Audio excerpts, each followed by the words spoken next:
is going to be. He gets away from one tackle. Lefty's still running. Cuts back up. Lefty's still on his feet. Lefty's still on his feet. He's down the sideline. He's headed for pay there. Touchdown, Dragons! And welcome to York Institute. We're set for football action. It's region action tonight as the Dragons take on Smith County. Join me, Gary Hall. And Gary, this one's always a good matchup. As Coach Wright said during the week, it's one of those games that always seems to be a good one. Yeah, it is, Gary. You know, a big rivalry game has been for many, many, many years. And, still a big region game for both teams, and no different tonight. And, we expect it should be a good football game. I think York's got a couple of questions they need to get answered. And, Smith County's bringing a pretty experienced team in here. Smith County, of course, comes in here 2-1 overall, 0-1 in the district. They lost to Upperman, lost big to Upperman. But I was talking to Terry Bryant from the Smith County radio station from Carthage, and he said that in that game, Upperman had only 300 yards of total offense, but they put up 42 points. Yeah, I mean, that means that, like we suspect, Upperman's defense pretty good too, so they probably flipped field position, was able to do it consistently all night long. And, this will be a game of field position, Gary. York going to break in a different quarterback tonight and probably play a couple, I would suspect, at some point or another. And, there's some big questions to be answered offensively. And, York's susceptible to the run a little bit right now, too. So, they're going to have to clog up the running lanes and hold Smith County's running game in check as well. So we're expecting a good one here tonight as we get back into region play. It's Region 3 3A action coming up here in just a moment. Welcome to the Progressive pregame show. We'll take this time out and we'll be back with more from Progressives after this from Progressive. Cheer this year for all our school teams and activities. Get behind our local schools. Join the parent-teachers group and help improve the quality of education. Sponsor school activities. Go to a ball game, hear a concert, reach higher. Progressive Savings Bank, insured by FDIC. Everything we do, it's true. We do for you.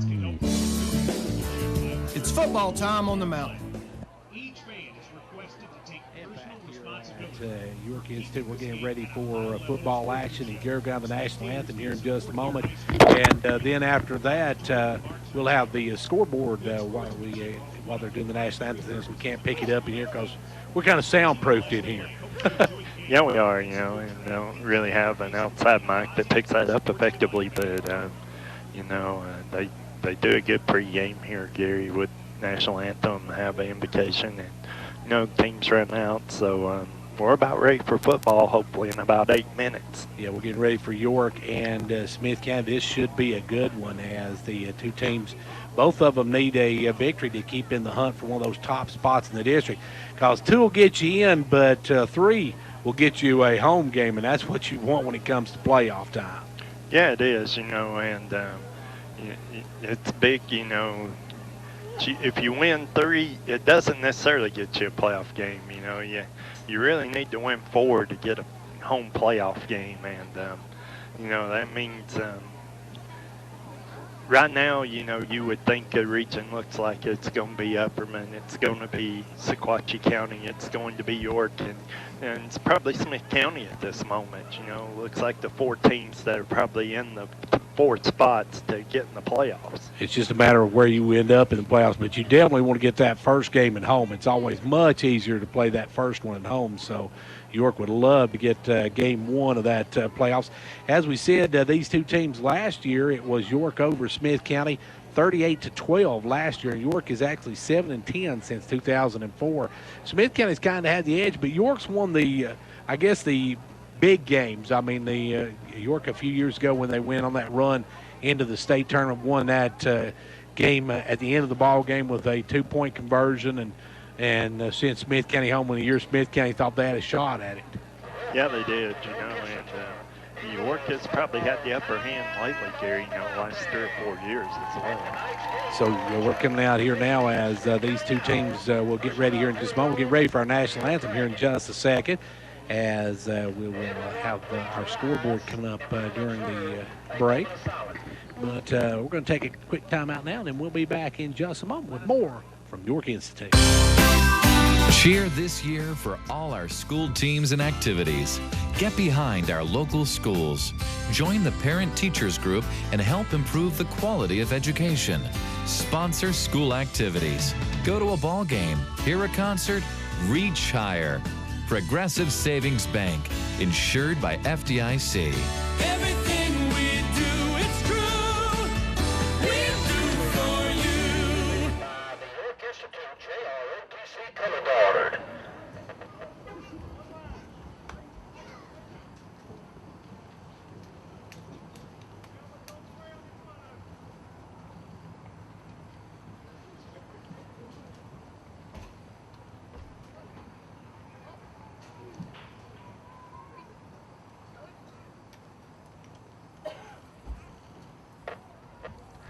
And tonight, the national anthem will be performed by York Institute's very own Noteworthy. Ladies and gentlemen, our national anthem.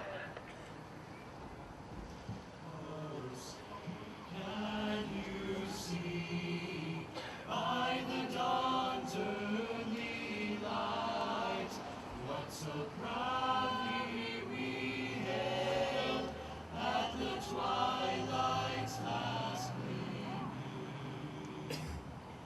whose broad stripes and bright stars through the perilous fight o'er the ramparts we watched were so gallantly streaming. Rockets red glare, bursting in air, gave proof through the night that our flag was still there. Oh, say does that star-spangled banner yet wave o'er the land of the free and the home of the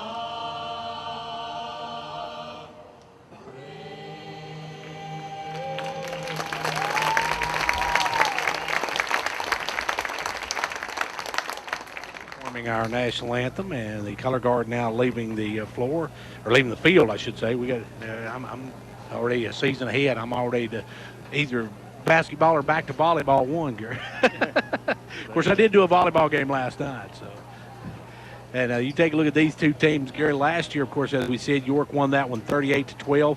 In that game, rushing, York had 397 yards rushing. Smith County had 41. York passing 32, Smith County 202. Time possession, York and Smith County pretty much even in that one. So that's usually what we have when York and Smith County get together. Yeah, it's going to be an evenly matched game, Gary. I think a couple of things are going to be key. First, if you look at Smith County, it's their experience, and you look at them on offense, and they're 11 starters. All of them are juniors and seniors, except for the right tackle, who's a freshman, and so they bring a lot of experience in here. And then you look on defense, they're all seniors except for the defensive line. There's 2 juniors and a freshman on their defensive line. And so they start 2 freshmen, and that's it. The rest of these guys, juniors and seniors. You look at York, and, they've had a whole week to practice with, new quarterback, even though they have, went through the beginning of fall workouts with those guys in place. That's who you're turning to now, and you've had a whole week to work on that. Probably the biggest thing that we noticed from up here is when Barger was under center, the ball handling was a lot cleaner, the fakes were better, there's an art to that, and it's something that Durham and probably strong neither one really have had at this point. So, you know, I'm sure they took some time to work on those things, try to clean some of those things up this week to make it a lot tighter. And, of course, York without Thomas Miller as well. And last year, Miller in this game rushed for 104 yards, Cooper 18, and Allen had 4 yards, and Tompkins had 3 last time these two teams met. But Miller had 104 yards and a touchdown in that one, while Cooper had 18 yards and a touchdown last year in this matchup. Now, individual passing, Zach Holdren had 1 catch for 20 yards last year, which was really the only really big play that York had as far as returners that are coming back this year for them. We want to thank you for joining us for the Progressive pregame show, our live play-by-play brought to you by Fitness County Executive Jimmy Johnson, State Representative John Mark Wendell, Hall's Family Pharmacy and Sports and Outdoors, First Volunteer Bank, Gary Maxwell Insurance, Fitness Farmers Co-op, McDonald's of Jamestown, Medithrift Pharmacy, Conditioned Heating and Cooling, Twin Lakes, Pizza Hut, and Southeast Drywall and Construction. Our post-game brought to you by Progressive. Halftime stats brought to you by Old Ben Franklin Ford. Our player of the game brought to you by Hall Sports and Outdoors and Family Pharmacy. Coach Derwin Wright Sports Show brought to you by the Union Bank, as those are our sponsors for our broadcast of York football. And Gary, I think York is going to get the ball first. They are. Smith County won the toss, deferred until the second half, so York will get the ball to start the game. So York will see what they can do on offense, and Gary, that's something a lot of teams in high school will defer that kickoff right off the bat. Yeah, they will, you know, and generally that's what happens. You defer, get the ball to start the second half, try to play defense. You know, you're wanting to flip field position real early, and York didn't win the toss. They're going to get the ball to start the game, so it's going to be important to put a drive together early.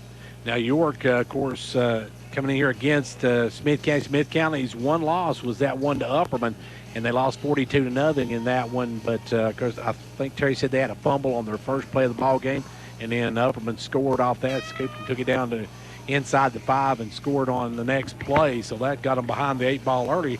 But you know, if you look around the district, around the area, if you look at AP top 12, in 4A, you got Livingston right now sitting at number 10. 3A, Alcoa's 1. Upperman falls 3 spots to number 8. 2A, Watertown 4. Trousdale 6. Oneida number 9.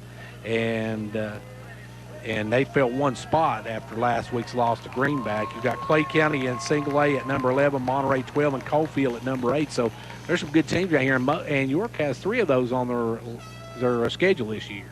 Yeah, they do. Some more tough teams coming up. And the opening kickoff is going to be bobbled there by the Dragon return man. I believe was that Hawks on the return? It was Hawks on the return, and he picks it up, though, and gets it out to about 26-yard line, Gary. So York will have decent field position, and they will start. We'll see what Jonah Durham can do for the Dragons, as Jonah going to be starting at quarterback tonight. As we said, Barger is out with that injury, and he is out of the game, and that.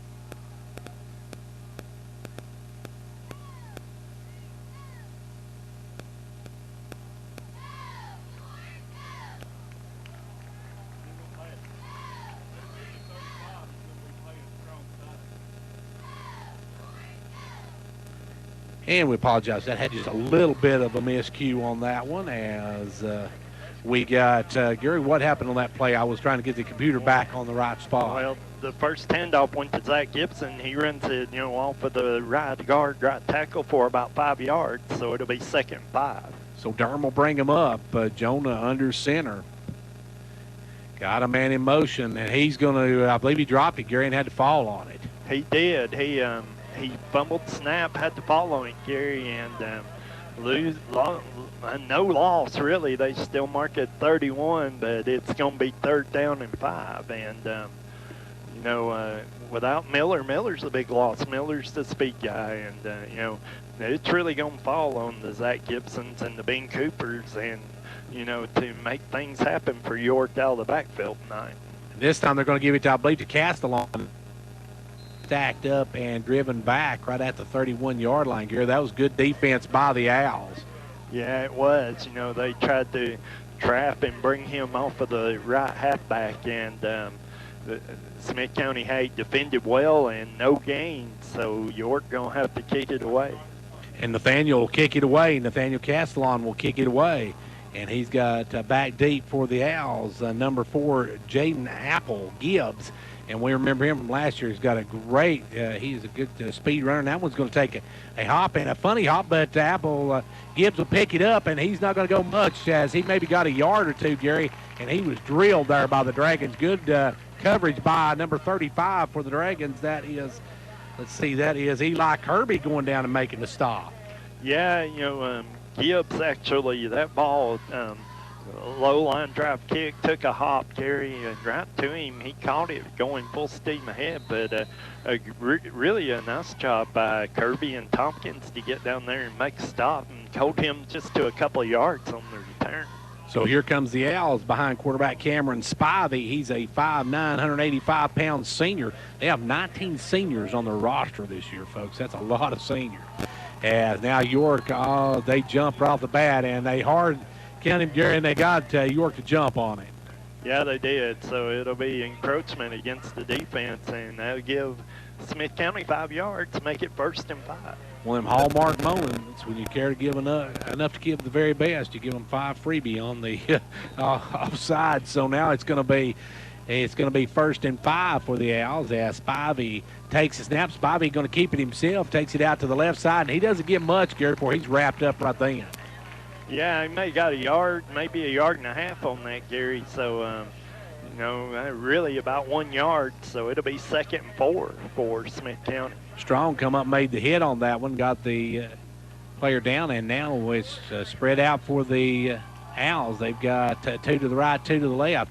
They'll take the snap. They're going to quick out it over the other side, and it's number 4 on the reception. He's going to have the first down and a couple more yards as he gets the first down, and that for the Owls is Apple Gibbs. And Gibbs got great speed, Gary, when he catches the ball.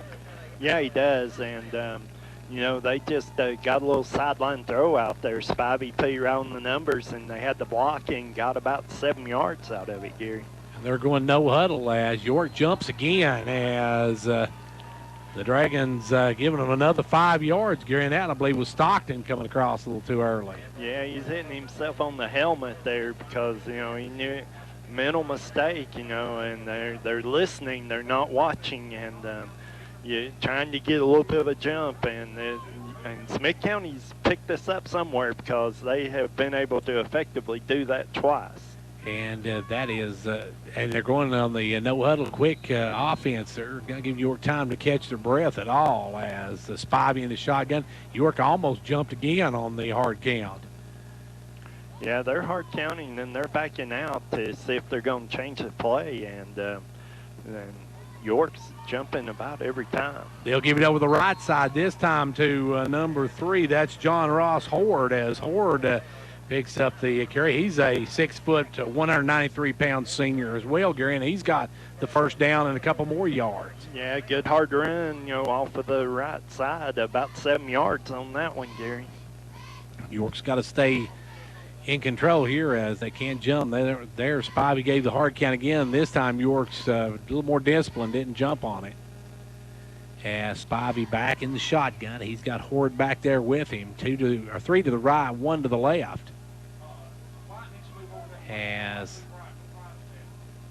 it's going to be snapped back quickly to Spivey. Spivey looking now. Spivey still on his feet, going down and almost picked off right through the hands of Jonah Durham, and Gary York almost come away with a big play there. He was there. Should have had it, Gary. Instead, he dropped it, did knock it away, though. And Spivey having plenty of time to throw. The pocket kind of collapsed. He stepped up in it and threw a bullet down there, Gary, but threw it right to Durham.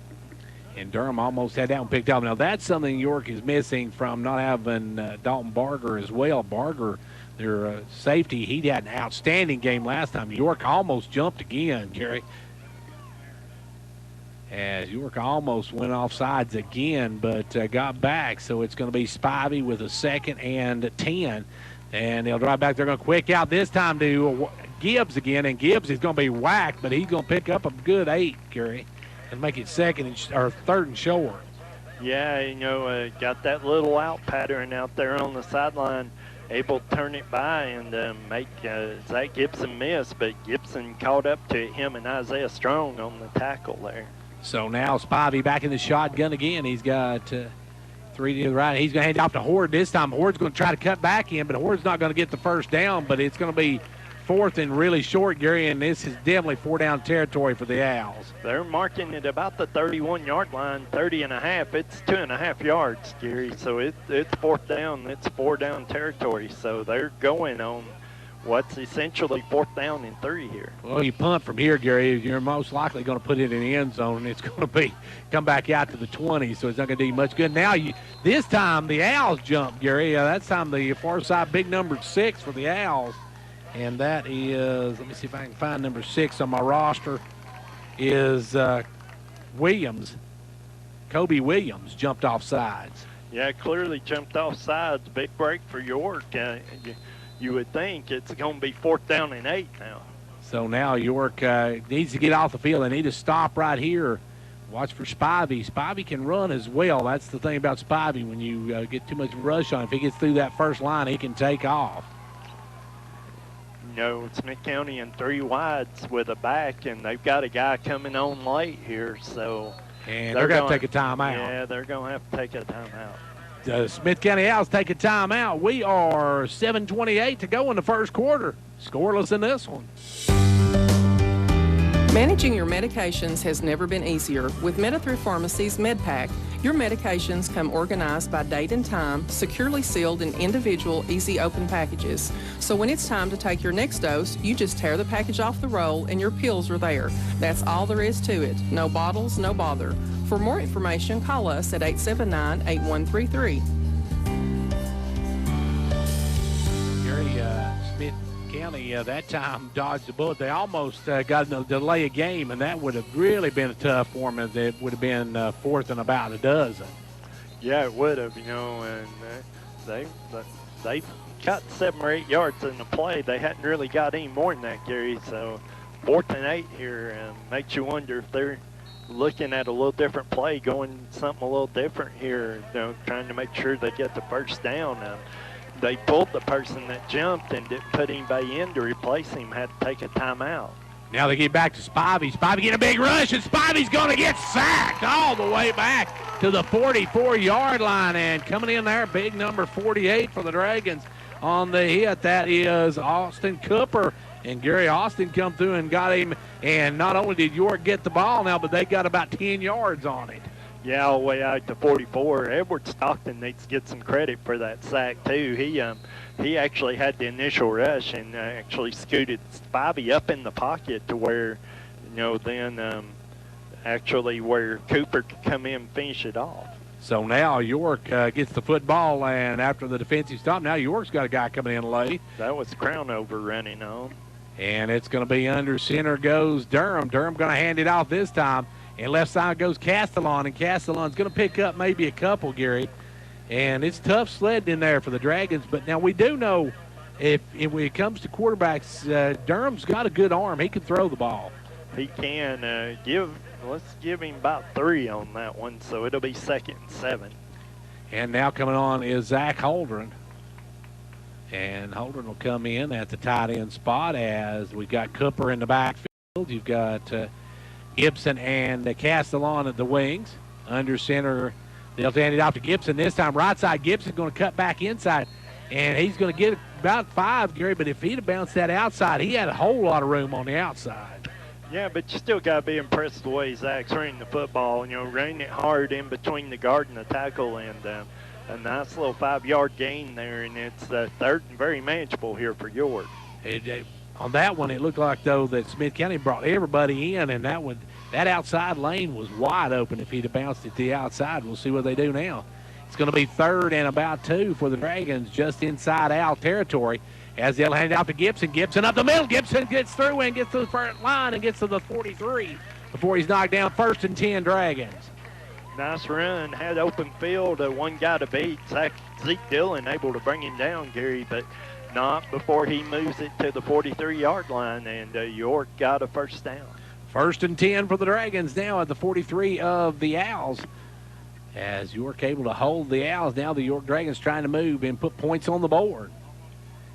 As in motion, they're going to get it off to Castellon. Castellon trying to get to the outside. He's up over the 40 all the way down to the 32-yard line, which should be another first down for the Dragons. Nice running. They ran it wide that time, Gary, like you were asking for, and ran it off the left end here, got the corner sealed, and Castellon able to get about he got about 9 yards on that one. Actually, they're taking a little closer look at it, and that was a bad spot. They're actually I thought they were going to measure, and I think they're about to decide that it is second. Well, they are going to measure. Oh, well, I thought they were.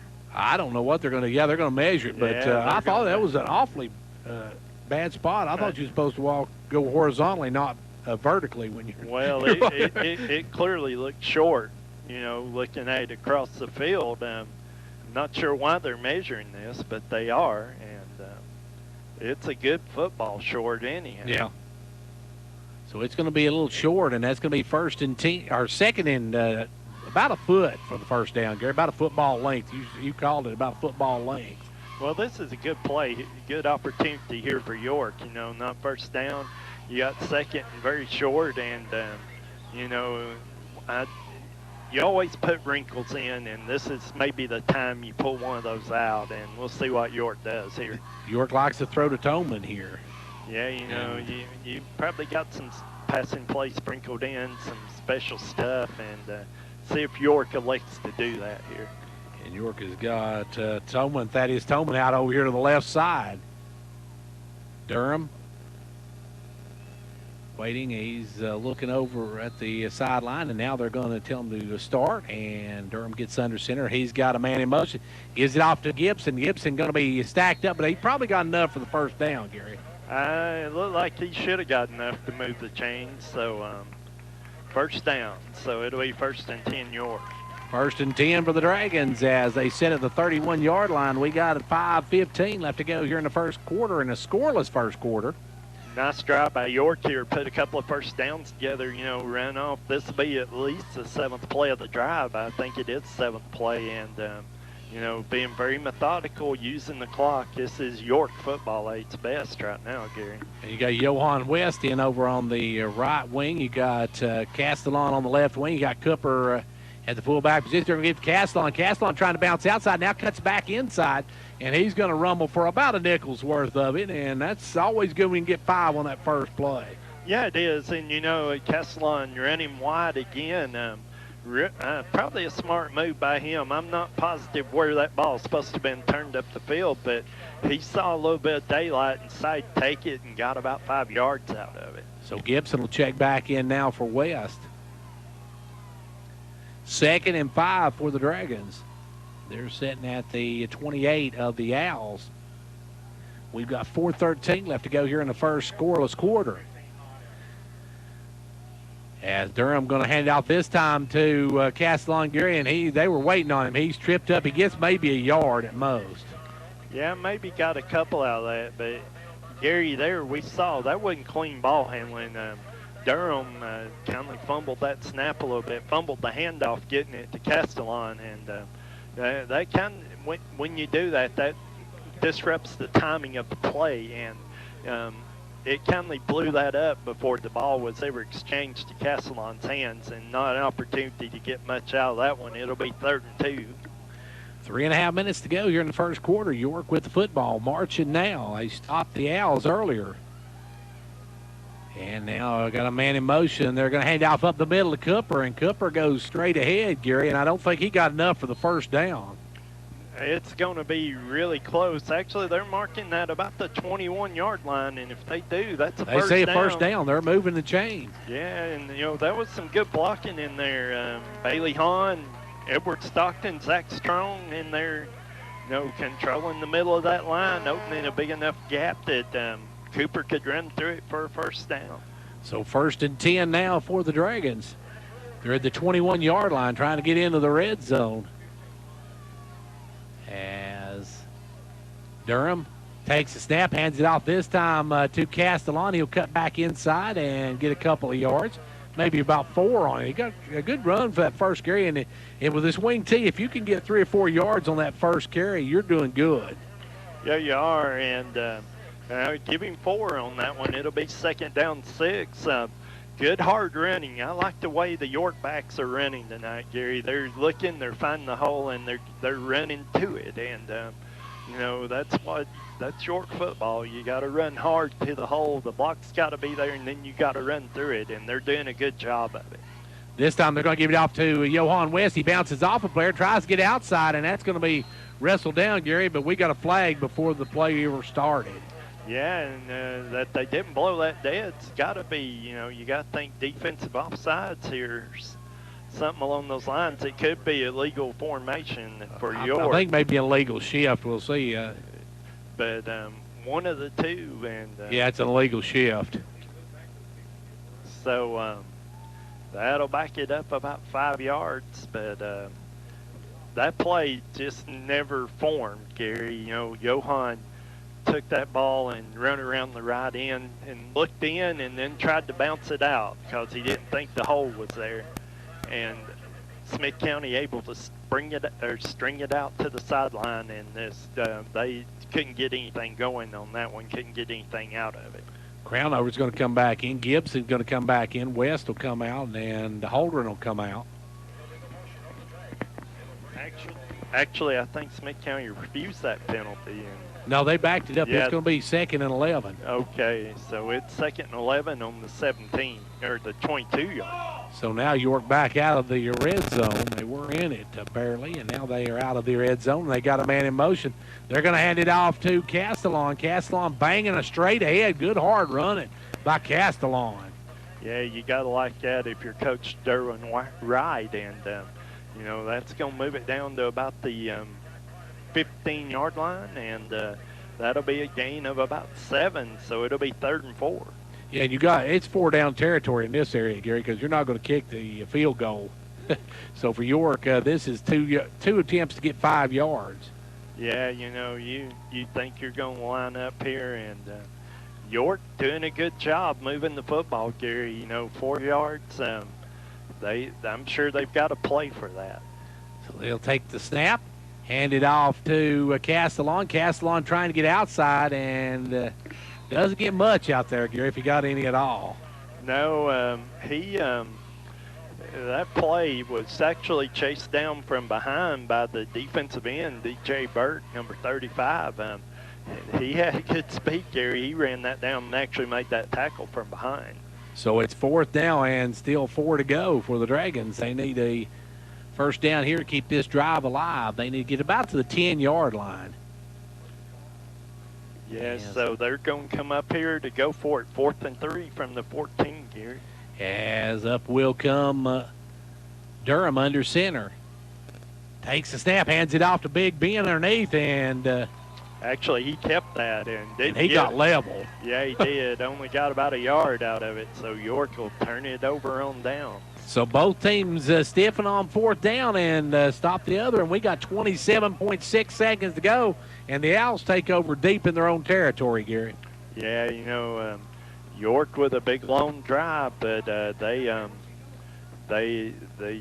couldn't convert on 4th down, Gary, so going to turn it over to Smith County here to end the first quarter. They need a couple of shots. They need to get we needed a couple of yards on that 3rd down play. That 3rd down play really hurt, Gary, when they stepped them and caught them from behind on that one.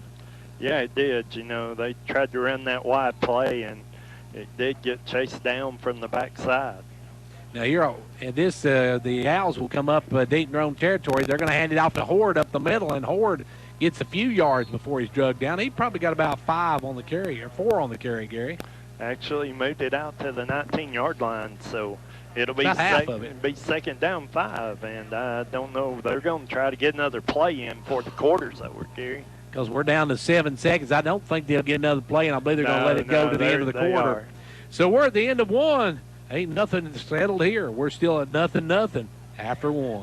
When it comes to watching sports, there's no telling what you'll hear. No! But when you order Pizza Hut for the game, you know exactly what you'll hear. What the? Oh, that looks fantastic. Your favorite pizza. Ooh. Those awesome wings. What? Plus sides and desserts. Yeah. All waiting at pizzahut.com. So order now, because no one out-pizzas the Hut. Huh. What game? Product availability, prices, participation, delivery areas, and charges and minimum purchase required for delivery may vary. Delivery charges not a driver tip. Twin Lakes is building a fiber broadband network that gives you the connection you need to experience the gig difference. You deserve to stream without buffering, stay connected, or run a business with speed and reliability. With Twin Lakes fiber broadband, you'll have access to speeds up to 1 gig. That's 1,000 megabits per second. With fiber, you'll also have reliable voice solutions, robust TV services, and security and smart control systems for your home or business. Work fast, play hard with fiber from Twin Lakes. Learn more by visiting us online at www.twinlakes.net. Some restrictions apply. Speeds not available in all areas. And Gary, here we go. Smith County with a second and about 5. They'll take the snap, hand it off to Horde again. Horde gets through the front line. He's going to get the first down a little bit more. He gets about 6 on the carry, Gary. So a 1st and 10. Good hard run in there by John Ross Horde. Yeah, it was just over the right side, Gary, and stumbled forward, got about 7 on that one, and moves it out to the 26-yard line where it'll be 1st and 10. Really not a lot of stats to talk about in that first quarter. We'll take a look at those in a moment. Right now, the Owls come up. York flinching a little bit. The Owls still use that hard count, trying to get York to jump. York starting to play a little more disciplined now, as it will be Spivey handing off to Horde. Horde looking for a hole, and he's not got anywhere to go this time, as the Dragons sealed that one up, Gary. Yeah, got about a yard on that one. Good job. Isaiah Strong come in, help plug a hole. Evan Tompkins there to help plug that hole as well. And good job by the York defensive line. Really, Bailey Hahn in there and Edward Stockton doing a good job filling it up. So now Spivey's got his 2nd and about 8 for the Owls. And Horde back in the backfield with Spivey. 2 men to the right, 2 to the left. They'll take the snap. Rolling is Spivey. Spivey gets away from 1. He's going to tuck it and run, and Spivey's going to get drilled at the 31-yard line, Gary. But back in the backfield, the Dragons, Gibson had a shot at dropping him way back there. Gibson had a shot at him. Ben Cooper had a shot at him. Neither one of them got him. He gets it out to the 32-yard line where it'll be 3rd down and 4. So the Dragons need to stop here and get the football back, as we're down under 10 minutes by the time this one gets to going here in the first half, as this one's a very quick ball game. And now the Owls trying to get York to jump, can't get it to do it. Spivey, they get up there quickly, and they try that hard count on every down. You eventually got to get used to that. Yeah, you do, they may have seen some things on film where they've snapped that early. And now here comes the Dragons on the rush, as they had him, and he gets away. Spivey's going to get up over the 40 to about the 43-yard line. And, Gary, there was another shot York had, as Strong had a shot at him and just whiffed. Yeah, he did. He had him in the backfield, and then come around the corner. Zach Gibson, I thought, was squaring up on him, but he was hitting, and he ran right by him. And a big gain by Spivey, and moves it out to the 43-yard line. Spivey with a 1st and 10 now. He's got 2 to the right, 1 to the left, and then the up man over there on the right side. As this, Gary, for this to be effective for Smith County, every once in a while they're going to have to snap it on that hard count. Yeah, it is. Yeah, they are, and try to throw York off guard a little, but have not done that so far. They've just come up hard counted every time, and York jumped a couple of times, but now the Dragons starting to stay home. And now they're going to have a quick out over here to number 25 on the right side at the 40. He's up over midfield. Still on his feet, makes a move and gets all the way down the 35-yard line before Strong brings him down, Gary, and that's going to be another 1st down for the Owls as they're marching right down the field. Yeah, they are, and that's number 25 for Smith County. That was Brandon Bridges, senior, that made the catch and had one guy to beat, but Strong able to bring him down. So now it's going to be Spivey in the shotgun. Takes a snap, hands it off to Horde. Horde makes one cut. He breaks a tackle. Horde's to the left side. Horde's going to go for the corner, and Horde's going to go for the touchdown. And, Gary, once again, York missed on the tackle. Missed a couple of tackles, and once he got past the line, he had clear sailing, Gary, and nobody able to run him down, and it's a touchdown, Smith County. We got a flag, got a holding call against Smith County. Okay, holding call, so let's back that thing up. And no touchdown. That'll keep them off the scoreboard as we hit the 9:24 mark.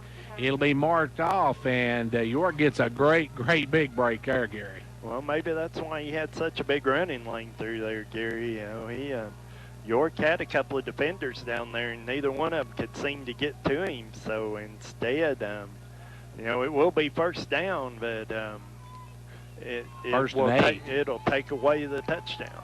But it'll be a 1st and 8. They'll get a couple of yards anyway as he holds down the field. Now they're going to get it off to Horde again. Horde going to bounce it outside. York trying to string it out. And there's another flag, and York just levels him right at the line of scrimmage, Gary. But that flag's going to be another hole. There was a hole definitely on that far side by the Owls. Yeah, number 56 is complaining profusely. I think Braxton Washer, I think he's the guilty party here, Gary. He was yelling at the referee. He was walking up to talk to the referee before he had a chance to blow the play dead. And number 25 still jawing at the official there. I don't know, Gary, that if it wasn't a hold, it was a good do-si-do he had out there, because that looked like he was getting ready for the homecoming dance next week, the way he was holding on to him. Yeah, this will back it all the way up to the 45-yard line. It will be 1st and 20 now. So the Owls backing up quicker than the French Army here as they'll get up under. And now he drops back to Spivey into the shotgun. Got 2 to the right, 2 to the left. He drops back. He's looking deep, throws it deep, and overthrew his intended receiver. Well overthrew the intended receiver as he got tangled up with Johan West and went down, Gary. And that one might have been a penalty had it not been about 10 yards overthrown. I thought it's pretty good coverage, Gary. I thought they got their legs tangled up. It was Eli Martin, the receiver, and Johan West in coverage. I didn't think he done anything, just kind of got their legs tangled up there. So now it's going to be 2nd and 20 for the Owls as we hit the 9-minute mark in this second quarter. It'll be Spivey on the keeper and York on a missed tackle, and he's going to get about 9, Gary. And York again missed the tackle that could have dropped him back all the way to 50. Yeah, and you know, he got the corner turned upfield, and actually got to the 37-yard line. It'll be 3rd down and 12. So York needs a stop here. The Owls have got a couple of penalties that shot themselves in the foot in this drive as they were moving the ball well, but now they've got a 3rd and a dozen. And they'll spin 3 out to the left side. Horde in the backfield with Spivey. Spivey going to drop. Spivey going to look. Spivey going to throw. And Spivey gets leveled as he lets it go. And Spivey, Gary, got a whole face full of somebody. Yeah, you know, you actually had actually it was Connor Wharton, I believe, was one of the guys there along with Edward Stockton, and they put the hit on him. And you might not, that might not cause a turnover or something, Gary, but believe me, you'll remember that in the morning. Yeah, you will. It's 4th and 12, and they're here in this land where you go for it, Gary, so they've lined up to go. So we'll see what the Owls can do as Spivey drops back. We've got 8:25 to go in the first half. Spivey back in the shotgun. He's rolling back, looking. Now he's going to roll. He's going to be throwing it down deep, but way out of bounds. And the Dragons take over on downs. And yeah, I thought there was holding actually on that play again, and didn't get called that time. I believe for York it was Zach Strong trying to get the rush on, trying to get to the quarterback, and one of the Smith County linemen had a handful of jersey, and the referee staying there but did not call it. Either way, it goes incomplete. York will take over at the 37-yard line. And their receiver had no shot at the world in that one, as that ball was thrown out of bounds. Yeah. So, you know, that he wasn't going to catch that. Spivey just trying to find the lane to where he could get a pass off. And now the Dragons come up with their 3rd possession of the game, and they will hand it off to Gibson over the left side. Gibson bounces outside, gets up to the 40 before he's chopped down. Picks up maybe about 3 yards, Gary, but York that time trying to bounce it outside, and the Owls showing their speed out there to the outside. Yeah, they have good speed. Zach probably should have turned that ball up with Walker earlier, Gary, and may have got a couple extra yards out of that. Instead, tried to bounce it out a little more, allowed the Smith County containment to come over and string that out pretty effectively. Durham brings his boys up. He's got the wing T formation. You got Cooper behind him, and you've got Gibson in motion. Gibson going to break the first tackle, and he's going to get up to the 45. And, Gary, that's going to be bringing up about a third and looks like about 3. Yeah, it'll be that's a gain of about 5. Should be 3rd and 2, really, but looks like it's more than 2 looking at across the field. You know, if you're York, you got to like the way Zach Gibson runs the ball. He's running hard, and he doesn't get caught behind the line of scrimmage much, Gary. He's leaning forward, getting positive yards, and gain of about 5 on that one. I like the handoff to Big Ben up the middle right here and see if York can't pound that 2 yards out. Bring one of the other backs in, create the trap, and, yeah, let's see what happens. And no, it's going to be Durham on the keeper, and Durham's going to get up to the 50. Good running by Durham. He got the first down, Gary. So 1st and 10 Dragons, and that option, Durham, it looked like Gary wasn't going to pitch it at all. He seen a man out there, and he just tucked it and got his 3 and went down. Well, he did a good job of keeping that one, Gary. They had the option strung out. They had Castellana running the option, and the pitch would have been bad. It probably would have lost yardage, but instead he turned it up, found the hole, and got the first down. So good heads-up play by Jonah as Jonah comes up now with a 1st and 10 at just his side of the 50-yard line. The ball just on his side of the 50-yard line. It'll be Durham taking the snap. This time he's going to get Castellon left side. Castellon loses the football. Did he get it back? No, he didn't. No, Livingston comes up with it, and there's the first turnover of the night, Gary. And that one, Castellon just got hit and dropped it. He did. Guy put his helmet right on the ball. I didn't catch the number. Knocked it out. Castellon recognized it immediately and tried to fall back on it, but there was a Smith County guy there to fall on it. So it'll be Smith County ball at the 48-yard line. 6:12 left to go in the first half, and the Owls get the first turnover of the night of the ball game, and we'll see what they can do with that with 6 minutes left to go here in the first half of play. They've got it inside York territory at the 48.5-yard line. It will be quarterback Spivey back in the shotgun again. He's got Horde to his left. Snap, they're going to give it to Horde, and Horde right up the middle, and Horde's going to be wrapped up and dropped as he gets up to about the 44-yard line, though. Good carry on first down. Yeah, got about 4 yards, and York with another missed tackle. Ben Cooper that time couldn't bring him down. You know, could have aimed for a gain of about 1. So now back up will come Spivey. Now Horde is having a good first half. Horde's been the workhorse as far as this, and now York almost jumps offside again. They tried that hard count, and he's almost every play he's calling that hard count, Gary, and they're not ever snapping it on. So York's going to have to be a little bit more disciplined. As this time they give it to Horde again, and Horde's going to be pushed back and dropped right there. Horde got swarmed on that one as he loses about 1.5 yards. Yeah, he loses back to about the 46-yard line. It'll be a loss of 2. It'll be 3rd down and 7 for Smith County. Good job by York. Got a couple of guys up in the running lanes and was able to get a good push out of the defensive line and Horde nowhere to run. So now it'll be Spivey bringing his unit up. We got under 5 minutes left to go in the half. As back in the shotgun goes Spivey. Spivey's dropping back, looking.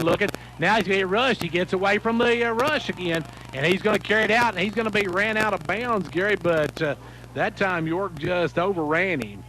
Yeah, they did. They had good pursuit, brought guys off of the left end, had 3 guys there. He's able to make the first guy miss and then run by the other 2 and, got about 4 or 5 yards on that. It'll be 4th down and 6. Yeah, they're going to be, we'll see if they go for it here as it's 4th and about 6. Looks like Spivey's dropping back, Gary, and he is their punter as well, I believe.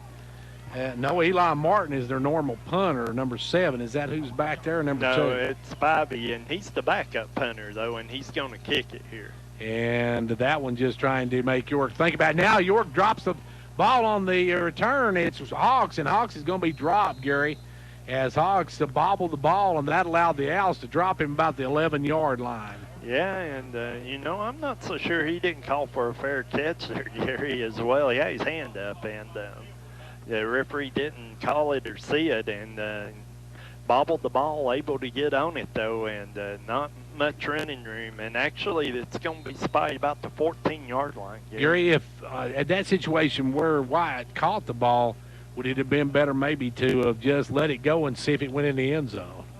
Actually, that ball kicked pretty high, Gary. You got to think, and they had good coverage on it.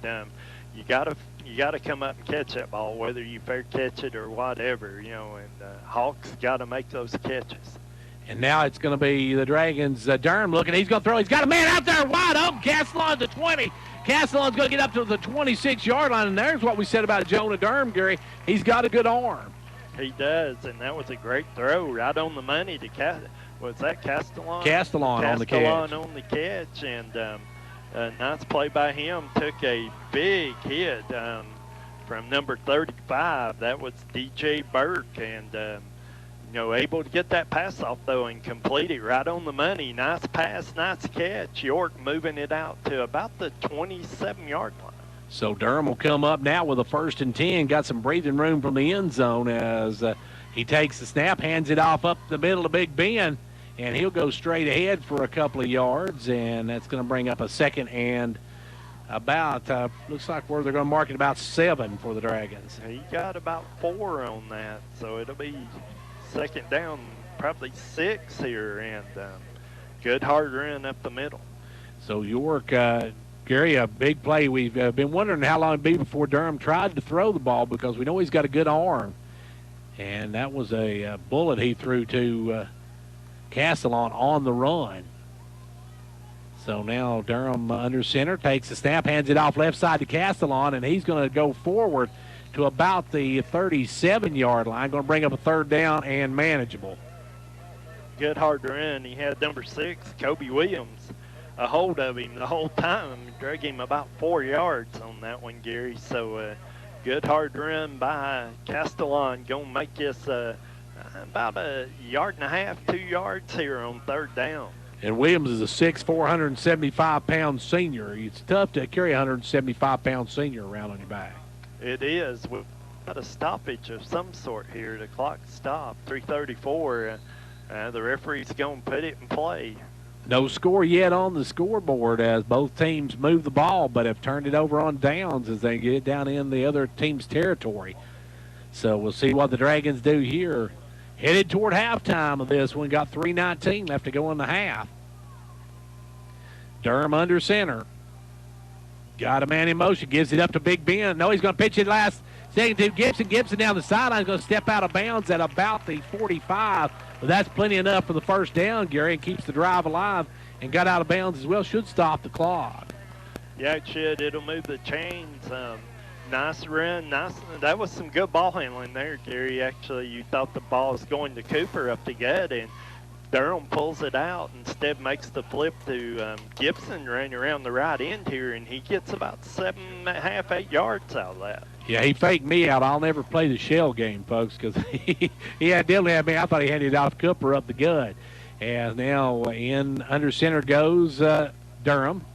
Durham hands it off up the middle this time, and Cooper's going to pick up about 3. And that's going to bring up a 2nd and 7 for the Dragons. Gary, one thing about it, Smith County going to get the ball to start second half. So the Dragons would like to go down and put some points on the board this trip and run the clock out. Yeah, they would. We're the clock running under 2:50 to go here before halftime, and York trying to get lined up. They're running guys off. So. And Isaiah Strong will come in. And it will be Durham to take the snap. Got a man in motion in Castellon. Hands it off up the middle, though, to Cooper. And Cooper bust over the 50 to the 49-yard line. Well, they're going to say about the 49.5-yard line. So that's going to bring up 3rd and 5 for the Dragons, Gary, but they're eating a lot of clock up. We only got 2 minutes to go in the half. York actually moved before it snapped there, got away with it, and Cooper up the middle for about 3 yards. It's 3rd and 5 from the 49. York need to pick up a first down here, move the chains. Yeah, and then maybe take some shots at him with a little bit something different. Now they're going to give it off to Gibson, and that one, Gibson bobbled it just a bit, Gary, and that slowed him up enough that the containment got him and dropped him right about the line of scrimmage. It did. He didn't get the handoff cleanly, bobbled it, and then really didn't have a chance to make any kind of move, and they just kind of swooped him up there. York going to let this clock run here. It's down to 127. Probably you would think they may punt this, just try to play field position, get halftime. You give it to Smith County, who can throw the ball a little bit here, to go in the half. You give them an opportunity to try to put points on the board. So now here come the Dragons as Durham will drop back. Now Durham's going to keep it himself, and he's fighting, but he's not going to get there, Gary. He's going to be stopped about the 46-yard line. So the Owls going to have a shot at it with $1.02 left to go.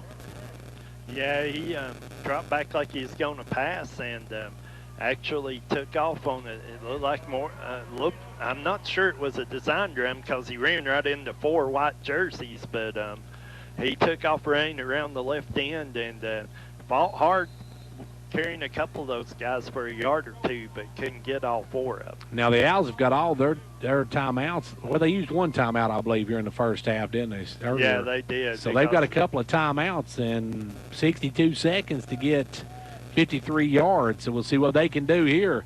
I'm not sure about their kicker, how close they'd have to be in to try for the field goal, but we'll see here. As the Owls come up, it'll be Spivey. York could use a big turnover here. Would love to get a turnover maybe. Well, they haven't thrown the ball real effectively tonight, Gary. They have ran. It's going to be delay of game. So that's going to back them up even more. So the Owls took too long, and they got to delay a game, and York will take that all day long. Yeah, they will, and, back them up 5, make it 1st and 15, and, they haven't really thrown the ball well, especially down the field, and, they have ran the ball effectively at times. Spivey rolling out. Spivey got away from the first man. Throws that, picked off. The Dragons with the interception. I believe that's Johan over there with the interception. And Johan's going to bring it back to the 46-yard line, Gary. And just like I said, they need the turnover, and they got it. They did. Threw it right to him, and a good job. And then he gets knocked down trying to get the high five from his teammate.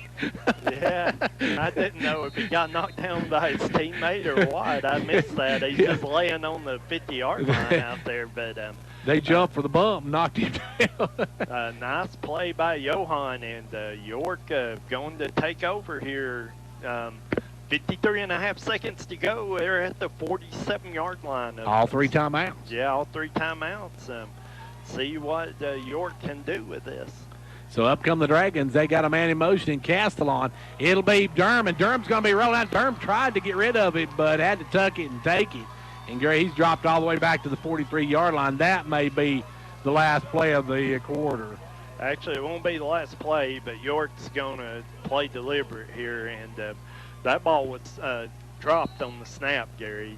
Durham reached down, picked it up, and tried to backpedal and make some kind of pass, just couldn't do it, and there's a timeout, I think. No, actually. They're going to let it wind the clock, so it's down to 30 seconds. York will have to take one more snap. Do you take one, just chuck it toward the end zone? Yeah, something's wrong here. Durham is out of the game, and it's going to be Isaiah Strong come on, and York's going to take a timeout. I think York just letting the clock run down. They're going to take a timeout, so we'll take one with them. We're scoreless, and we've got 22.6 seconds to go in the first half. Lefty's going to keep it. It's going to be, he gets away from one tackle. Lefty's still running. Cuts back up. Lefty's still on his feet. Lefty's still on his feet. He's down the sideline. He's headed for pay there. Touchdown, Dragons! Hello, everyone. This is John Robb. On behalf of State Representative John Mark Wendell, wishing the York Dragons many touchdowns and many wins during the football season. John Mark is happy to be a sponsor of the play-by-play broadcast and hopes that you enjoy each and every game. Again, on behalf of Representative John Mark Wendell, this is John Robbins saying, best of luck, Dragons. Well, Gary, we've got probably one more play here in the half. Do you play a conservative and just let the clock run out, or you drop back and chuck one? You just brought Isaiah Strong in to take his snap, Gary. You're going to play a conservative. Hopefully he gets the snap and try to get this thing into the locker room here. York does have two split out wide to the right, though. Takes the snap. And he throws it out there. Got a man out there. Caught at the 50. Number 18 going to be brought down right there, though, and that's going to be probably the end of the first half as good catch there by the Dragons, number 18, Toman. But, Gary, well short of the first down, and I think York may just decide to, well, they're going to take a timeout. We're going to take a timeout with them. Smith County.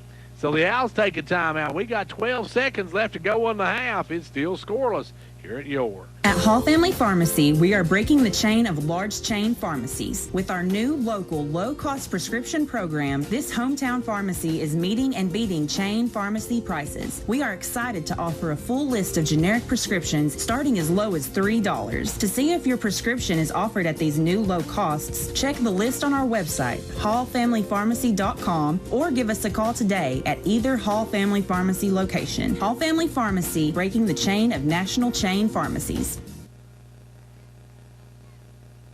Well, Gary, Smith County calling timeout.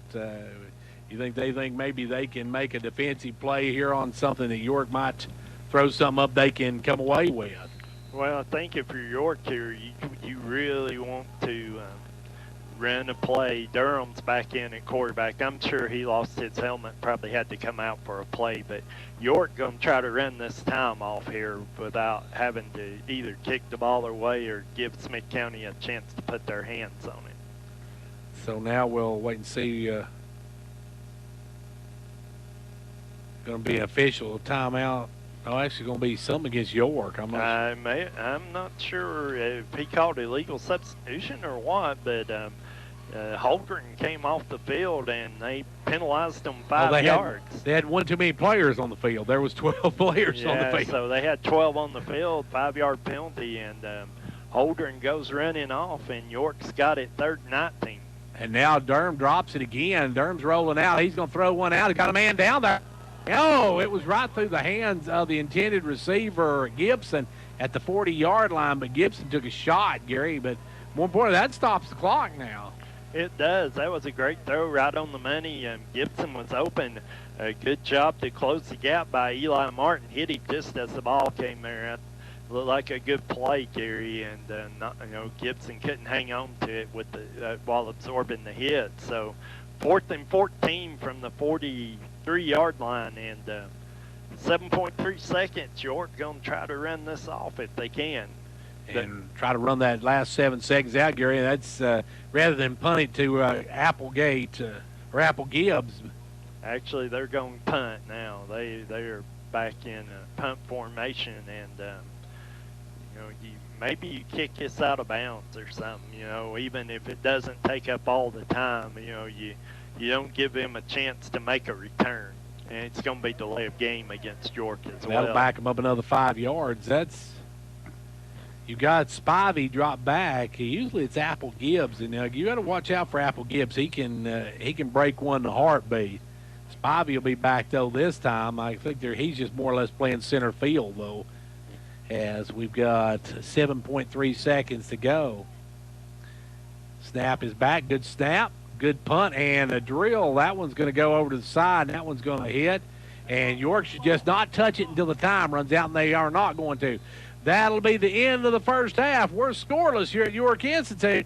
We played 2. We got 2 more coming up. Don't go anywhere. Ventures Farmers Co-op, happy to be a proud sponsor of York Dragon football. We wish you a winning season. Every game is a success when you have played your best.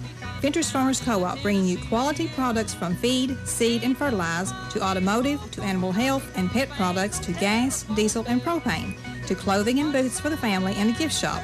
All this and much more at Ventures Farmers Co-op, 1219 Old Highway 127 South, Jamestown. Go Dragons!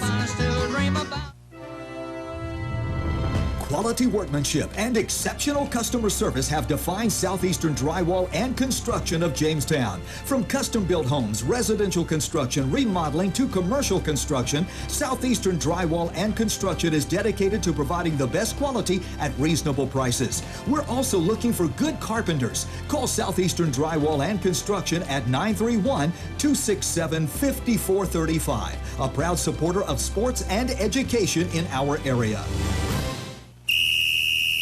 Like a great sports team needs a great captain to lead them, a county needs a great executive to move it forward, and Fentress County has it in Jimmy Johnson.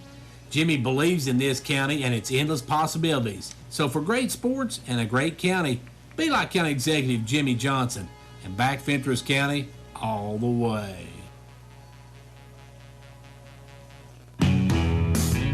Crisp air, cool breeze, fall leaves, all the things autumn brings. It also brings Carrier's Fall Cool Cash Rebate Promotion. Now until December 15th, take advantage of discounts on select energy-efficient heating and air conditioning units. With financing options to fit any budget, you'll be ready to jump into fall and tackle any weather that comes your way. Carrier, turn to the experts. Call Condition Heating and Cooling for your free estimate today. Conditioned heating and cooling.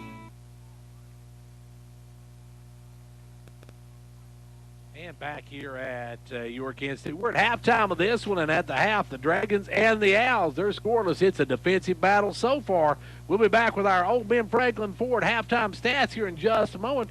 Brought to you by Old Ben Franklin Ford. You know they're over in Wartburg, and did you know Fords are cheaper in the country? Well, you do now.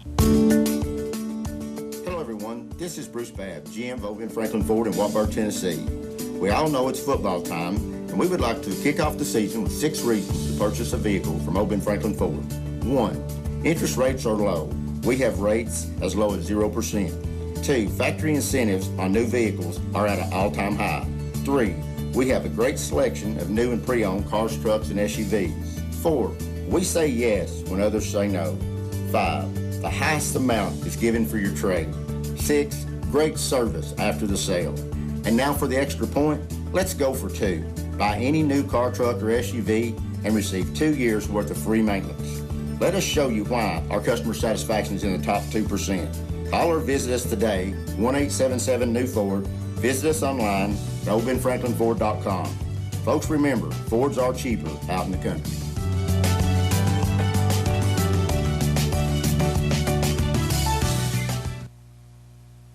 And back here at the half, and Gary, well, offensive stats, we've seen the ball move, but nobody's put any points on the board.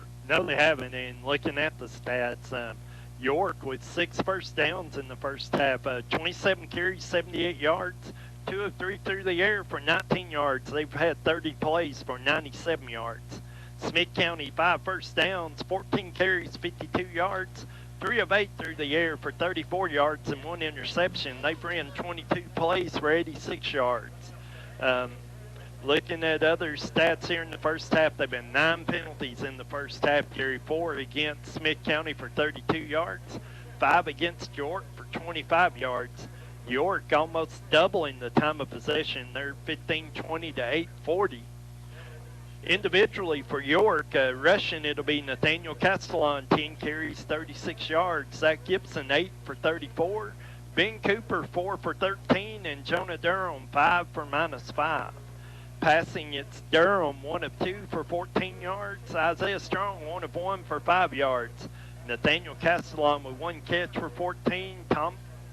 Thaddeus Stoneman, the other catch for 5 yards.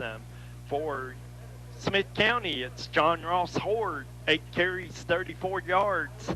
Cameron Spivey, 6 for 18. Passing, Spivey's 3 of 8 through the air, 34 yards, 1 interception. Jaden Apple Gibbs, 2 catches for 12 yards. And Briston Bridges, 1 catch for 22 yards. York led in tackles by Ben Cooper in the first half with 5. Isaiah Strong with 4. Edward Stockton, Zach Gibson with 3 each, and that's your first half stats. It's 0-0, Gary. And our stats brought to you by the good folks at Ben Franklin Ford over in Wartburg. If you didn't know Fords are cheaper in the country, folks, you do now. Hello, everyone. This is Bruce Babb, GM of Ben Franklin Ford in Wartburg, Tennessee. We all know it's football time, and we would like to kick off the season with 6 reasons to purchase a vehicle from Ben Franklin Ford. 1, interest rates are low. We have rates as low as 0%. 2, factory incentives on new vehicles are at an all-time high. 3, we have a great selection of new and pre-owned cars, trucks, and SUVs. 4, we say yes when others say no. 5, the highest amount is given for your trade. 6, great service after the sale. And now for the extra point, let's go for 2. Buy any new car, truck, or SUV and receive 2 years worth of free maintenance. Let us show you why our customer satisfaction is in the top 2%. Call or visit us today, 1-877-NEW-FORD. Visit us online at oldbenfranklinford.com. Folks, remember, Fords are cheaper out in the country.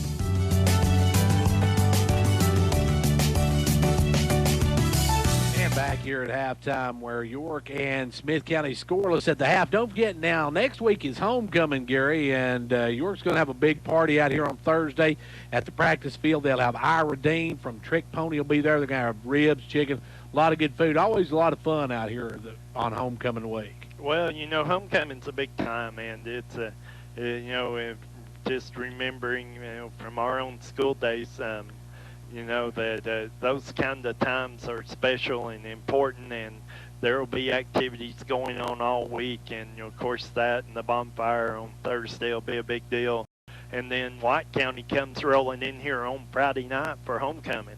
And don't forget the parade coming up on Friday at 1 o'clock. We'll have the live broadcast of that as well, so be sure to join us for that. But right now, we still got a half left to go in this one, and ain't nothing settled yet, folks. We are scoreless at the half, so we'll be back for second half action in just a few minutes. Don't go away.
One back, and they're going to hand it off. No, actually, Spivey's going to keep it still on his feet, Gary, and gets out to about the 7-yard line. Yeah, a little bit of technical difficulties there, Gary, and the Owls, they got stuck all the way back on the 2-yard line, and they've got it third down now and long at about, looks like about the 5. About the 7-yard line, 6-yard line. It's going to be 3rd and 6 from the 6. So 3rd and 6 for the Owls, deep in their own territory. I'm not sure why we lost our live remote a minute ago. The kickoff was touched by a Smith County player, had to go almost to the goal line to get it, and York able to trap him back on the 2-yard line. And now big rush by the Dragons, a quick out, and that one's caught, and the man gets away. He's got one man to beat. He's on the run. That is down the sideline all the way to the end zone for a touchdown, Owls. That's Eli Martin on the catch, Gary, and he ran about a 10-yard out route, got the ball, and then York couldn't make the tackle, and Castellon tried to chase him down, and after that, he had clear sailing all the way to the end zone. So 94 yards on the touchdown pass. So the Owls deep in their own territory now your Dragons allow a big pass play, and the Owls are on the scoreboard. And apologize once again for our technical difficulties. I think the fact that we didn't have that Fox News removed from our lineup was what caused our live remote to shut off. So we apologize for that. And now the extra point is up, and it is good. The Owls are on the scoreboard. We are 10:28 left to go here in the third, and it's a 7-0 Owls lead. Whether you're competing on the athletic field or working hard in the classroom, remember you have the support of First Volunteer Bank, the bank with personality. We're behind you 100% of the way. Good luck to all the area teams. Play tough and play fair. And remember, when it comes to helping you with your banking needs, we're First Volunteer Bank, the bank with personality. Member FDIC, equal housing lender.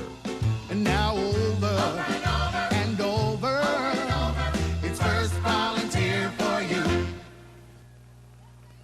Well, Gary, there's a stat in football called rack yards. Runs after catch. Well, they just got a big run after catch. Yeah, they did. York did everything right there, Gary. Got the kickoff all the way pinned back at the 2-yard line. They quarterback sneaked on first down for a couple of yards. Then they tried to do a quarterback run for another 3 or a couple more yards on second down. They had 3rd and 6 from the 6, and then complete about a 10 to 12-yard out pattern, and the receiver Eli Martin able to turn it up the field and take it to the house. And now the kick is going to be deep, as that one will be to Hawks. Hawks right at about the 5-yard line, comes up the right side and runs into a swarm of Owls, and is brought down right about the 25-yard line. Gary, that wasn't Hawks. That was actually 15. That's Caden Stover on the freshman. Yeah, so he ran over his own blocker, got it out to about the 27-yard line, though, where York will take over. So a good run by Stover, the freshman, on the return on that one. And the Dragons now, we need to see how they can respond, Gary. That was a big, big play by the Owls. Yeah, it was. So York got to try to match here.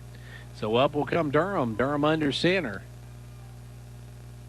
Dragons got a man in motion. They'll give it off to Gibson, and Gibson cuts back up through, and he'll get about to the 32-yard line.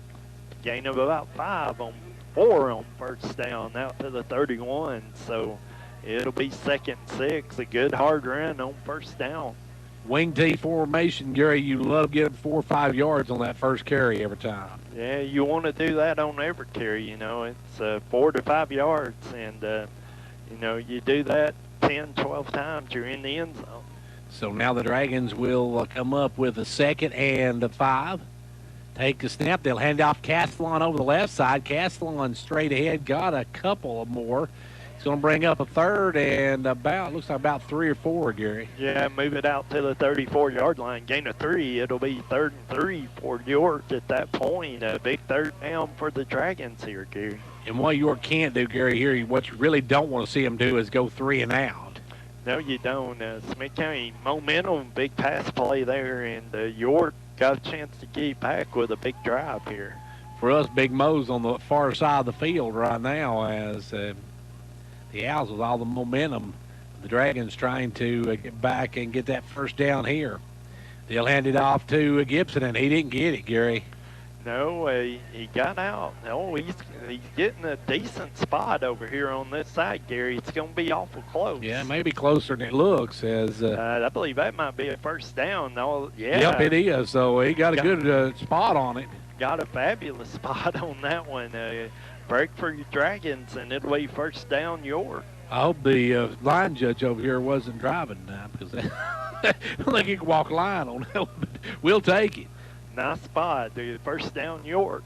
So 1st and 10 Dragons as they'll come up trying to answer the Smith County bomb that they dropped earlier. 8.5 minutes to go here in the third. It's a 7-0 lead for the Owls. Dragons going to hand it out right up the middle to Big Ben. He'll get up to the 40. Nice hard run right up the middle. Able to lean forward for about 3 there, so it'll be 2nd and 7. So 2nd and 7 for the Dragons, and Strong will check back in with the play. We'll see what the Dragons can do here. We're down under 8 minutes by the time this one snapped here in the third quarter.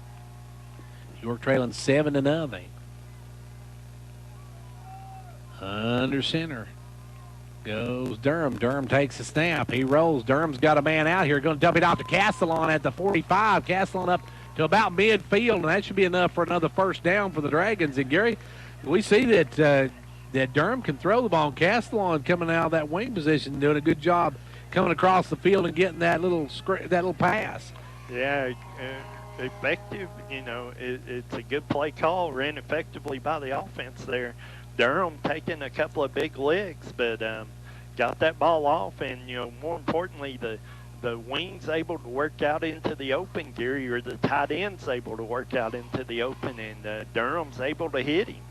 So now that's going to bring up a 1st and 10 for the Dragons just at midfield.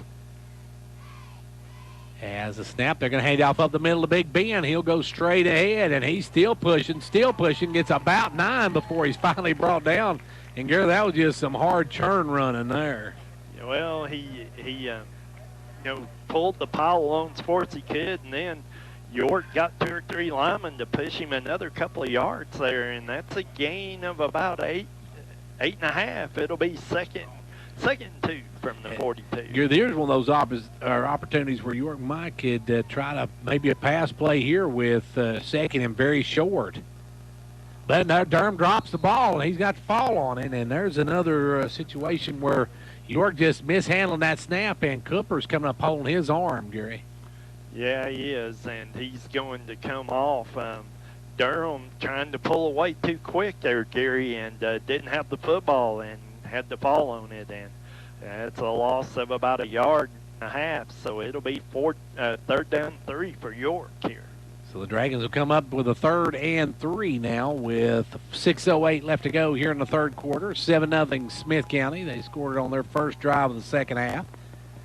A 94-yard touchdown pass. Now Castellon with the run. Castellon's going to get the first down, and more as he gets up inside the 40 to the 39. Nice job by York.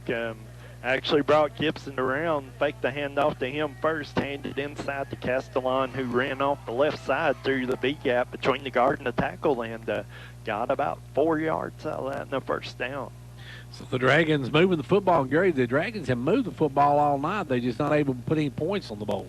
They have. You know, they've outgained Smith County till that last drive, and you know, another good drive here by the Dragons. Got to be able to get these to the house, though.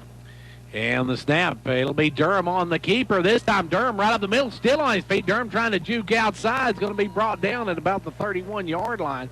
But that's a good run on first down by the quarterback on the keeper. Yeah, he got about 8 yards. They're marking him about the 32, so he got 7 on that one. It may be 2nd down and 3. Much as we got a good spot a minute ago, we probably got a bad one there. Yeah, he evidently still not walking that straight line. Yeah, so it'll be coming up the Dragons with a 2nd and short. Under center goes Durham. Got to Cooper in the backfield.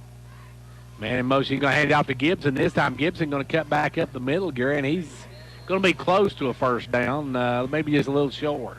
Yeah, about 1 yard, 1.5 yards short, Gary, and just nowhere to run there. Tried to run the trap into the middle of the line, and Smith County had it blocked, had it clogged up effectively. Nowhere to run. And York bringing in big Ricky Bobby to try to get this last yard, Gary, and he brings some size in. If you can get behind him, you can pick up a good couple of yards. Yeah, you can, and trying to get some push here. They're going to line him up at right tackle. Look for something off of this right side here. It'll be in motion Gibson. They're going to hand it off up to Cooper, and Cooper stopped right at the line of scrimmage, Gary. Yeah, he was. Number 74, Randall Ray, come crashing through the gap, Gary, and caught him in the backfield. So it's going to be 4th down and 2 for the Dragons, and a big 4th down here. Timeout, York. York takes a timeout on the field, and we have 3:47 to go in the third quarter.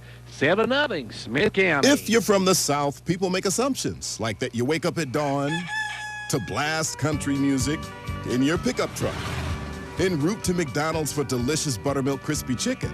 Well, that last one's true. Embrace the Southern stereotype and wake up with new buttermilk crispy chicken McGriddles. Warm griddle cakes with the sweet taste of maple and all white meat chicken for only $3. Or get a buttermilk crispy chicken biscuit for $3. Only at McDonald's.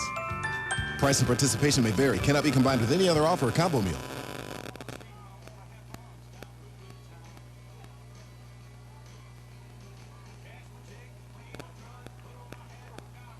Gary, York now with a 4th and short. They didn't get much. They got a halftime score for you. Not a good night for the Bobcats again as Pickett County trailing 56-16 at the half. Monterey has a good team this year, Gary, and showing it again tonight against Pickett County. Yeah, they're. I think they were ranked number 12 in the state in single A. Up come the Dragons. They need a first down here. They'll give it out to Gibson, and Gibson straight ahead. That's going to be close, Gary. That's going to depend on the mark. And it looks short from this side, Gary, and looks like he had to get close to the 28-yard line, and he doesn't have it at this moment. Let's see. They're actually going to measure this. I think they're going to have to measure this one. This is going to be real close. I think he's got it by maybe about. It looks like he may have got it by the nose of the football, but it's going to be a couple of inches either way. Yeah, it's not going to be far, but good job by Smith County to stack it up and make it close. The one official coming in from the far side, he was going to mark it at the 30. I'm not sure what game he was watching, but we'll see what happens here. York got it by the nose of the football, folks. Hey, here I go. I'm going to go buy my lottery ticket now. Yeah, good job by the Dragons to get just enough. Just enough. You can't get more just enough than that one, Gary. No, you can. And good job, good push. Gibson trying to lean forward, couldn't lean forward. Instead, they stood him straight up, but just enough to get the first down.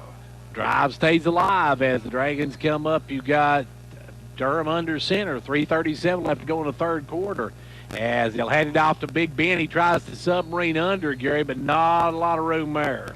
Yeah, that play didn't develop either. Castellon and Cooper Castellon going in motion from right to left, about ran into Cooper and, kind of messed up the handoff, but still able to get about a yard out of it. So 2nd and long now for the Dragons as York need to keep this drive alive. Momentum definitely in the favor of the Owls as far as offensively. They had a 94-yard touchdown pass play, so we're down to 3 minutes to go in the third quarter, and it's a 7-0 ball game. Still a lot of time left to go in this one, but the Dragons need to get some of that momentum back as now they'll give it off to Castellon. He's trying to get outside, cuts back inside. Castellon still on his feet. Castellon breaks free. Castellon headed down the sideline for a touchdown, Dragons. Nice run. They rushed to the line. Durham run, and they were in the huddle. Durham wasn't in it. He comes running up and tells them to get lined up. It looked like it's hastily called, and instead they run it wide over the left end, around the left side to Castellon. He breaks a couple of tackles, gets free, and goes to the end zone. So Castellon with a touchdown, and York's an extra point from tying this one up. And it looks like Stover going to be in to do the kicking. Actually, yeah, it's not Johan West. It'll be Stover here for the extra point. So Caden, the freshman, snaps a little low. Caden got up, and it's blocked, and that's going to be no good. So the Owls dodge a bullet there as they still lead. We got 2:43 to go in the third. It's 7-6, Smith County. The The Gary Maxwell Insurance Office, offering area insurance, is located at 300 West Central Avenue in Jamestown. Get a free quote for your home, auto, life, or business with no obligation to buy. Call 879-1251. Shane Beatty, Katie Cooper, Tammy Robbins, and Brad Rains agents, along with Jeff Robbins, manager, will be happy to assist you. That's Gary Maxwell Insurance, located 300 West Central Avenue, with locations in Livingston, Cookeville, and Gainsboro. Gary, the Dragons missed the extra point, and that, with the way these offenses have been going tonight, that could be big in this ball game. Yeah, it could. You know, Johan West is the regular kicker, Gary, and I don't even see him. I see him on the sideline now, but he didn't kick that. It was Caden Stover instead. You know, it's a bad snap, you know, threw the timing off, and the kick blocked. So it's 7-6, Smith County. And now Stover going to kick off. This is a low-line driver going to take a great big hop to the return man, and he's coming straight ahead. He gets through the first line, still on his feet all the way to the 41-yard line. Good return there by the Owls. That was John Ross Horde, the running back, on the return, Gary, and you know, come up the field, a whole head of steam, and actually gets it out to the 42-yard line where they will take possession. So 1st and 10 now for the Owls. They'll try to respond to the Dragons' drive as they scored on their first possession in the second half, and we've got 2:36 to go in the third quarter, and it's a 7-6 ball game. Back in the shotgun goes Spivey. They'll give it to Horde. Now we got a flag on this one. We're going to have an illegal shift on this one, so just bring it back as the running back gets the yardage, or the quarterback, Spivey, gets the yardage, Gary, but that was an illegal shift. It has to be what they call here on this one because the guy was in motion when the snap occurred. So, yeah, this is going to back them up 5. It'll be 1st and 15 from the 37-yard line, and they keep talking to the referee, but and the referee hadn't officially made a signal yet, or at least one that I could see. So illegal shift, yeah. Yeah, so there it is, a 5-yard penalty. It'll be 1st and 15 from the 37. So the Owls have had some penalties that's really hurt them tonight. They've had a lot of penalties. The Dragons have had a lot of offside penalties early, but now I've got used to that hard count by the quarterback. They're going to hand it off to Copeland, or to the running back Horde, and Horde's going straight ahead to the 40. Yeah, he got out just across the 40-yard line, so it'll be a gain of about 3. And Gary, York could definitely use a stop here. The momentum's a little bit shifted back in York's direction, but that missed extra point hurts. Yeah, it does. Smith County trying to go with a little tempo here, Gary, and of course they slow it up and get the real play call now, and but they're not allowing York to substitute. And they're jumping that back in there quickly, Gary, and doing that hard count every time, and it's not got. It got York the first couple of plays of the ball game, but since then they've been very disciplined. As now dropping back is the quarterback. He threw right across the middle and dropped. Wide open was number 25. Yeah, that's Brixton Bridges, and wide open, him in the hands, just dropped it, and a big play for York that he did. He didn't have first down yardage, but he would have been close. It'd have been third. At worst, it'd been third and very short. So now we got 1:23 left to go in the third quarter. The third quarter almost gone. It's a 7-6 Smith County lead. As back in the shotgun goes Spivey. Spivey gets the snap. He's dropping, looking. York's not getting any pressure. Now they're finally getting some pressure. It's overthrown, almost caught by Bridges as it was overthrown, intended for number 18 for the Owls, Dillon, and then it almost was caught by Bridges deeper, Gary. Yeah, and Spivey's got a really good arm, and he slung that ball down there. Dillon should have caught that ball, went right through his hands. Instead, you know, Bridges hits him in the ankles while he did, but, you know, actually, you know, you look at it, Dillon should have made that catch, but instead it's 4th down there in punt formation. Spivey back to do the punting, so you got to be careful.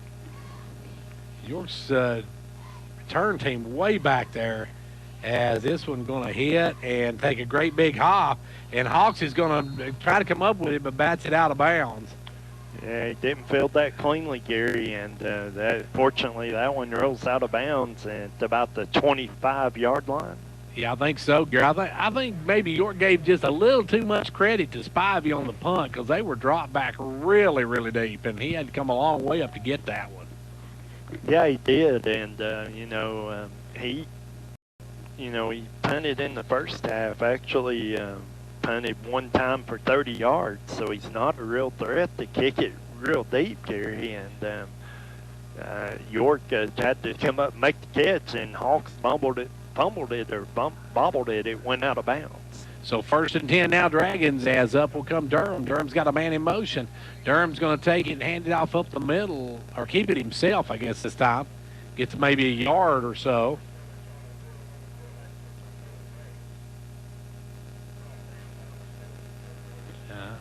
He didn't get much of anything. I think he lost a yard, Gary, from where they're marking it. Yeah, that's a loss of a yard. Did he bobble the ball, or? I didn't see it clearly that he bobbled it. It looked like might have been some kind of a run option play, and he decided to keep it and turn it up the field. He did bobble it, I'm hearing. Okay, so now it's going to be now this time rolling out. They're going to throw it. Almost picked off, but the Gasolon almost come up with a great play as it went right through the hands of number 52. Bridges. Evidently, all you got to do is hit Bridges in the hands with it, and he can't hang on to it. But he bobbled that, and it almost went right to Castellon. Yeah, that's Cameron Bridges, the linebacker, and that went through his hands, and Castellon about comes up with that catch. Durham throwing the ball on the money, just happened to be a Smith County player there for that one. So now it's going to be 3rd down and long for the Dragons. They're 3rd down about 11. So York needing to play here. Up will come center. They'll snap it and quick out low to Castellon. That one's going to be down right there as Castellon. I don't know what Castellon said he caught it, but I would rather have it be an incomplete because you're going to lose about 8 yards that way. They lost 8 yards on that one, Gary. So a big loss. That's one you let hit the ground. Yeah. You know, you couldn't catch that cleanly, and you had to go to a knee to get it, and that's tough. And now York at the end of the 3rd quarter going to have to punt to begin the 4th quarter. So we'll head to the 4th quarter right after this timeout. After we tell you, York trails Smith County 7-6 after 3. At Methodical Pharmacy, managing your medications has never been easier. We are the first pharmacy in the Upper Cumberland to offer strip packaging for your medications. Our MedPack strip packaging organizes your meds in easy-to-open pouches organized by date and time you take your meds. It's simple, convenient, and certain. Let us take the worry out of your medications today. For more information, call 879-8133, or we invite you to come by and see our strip packaging machine today.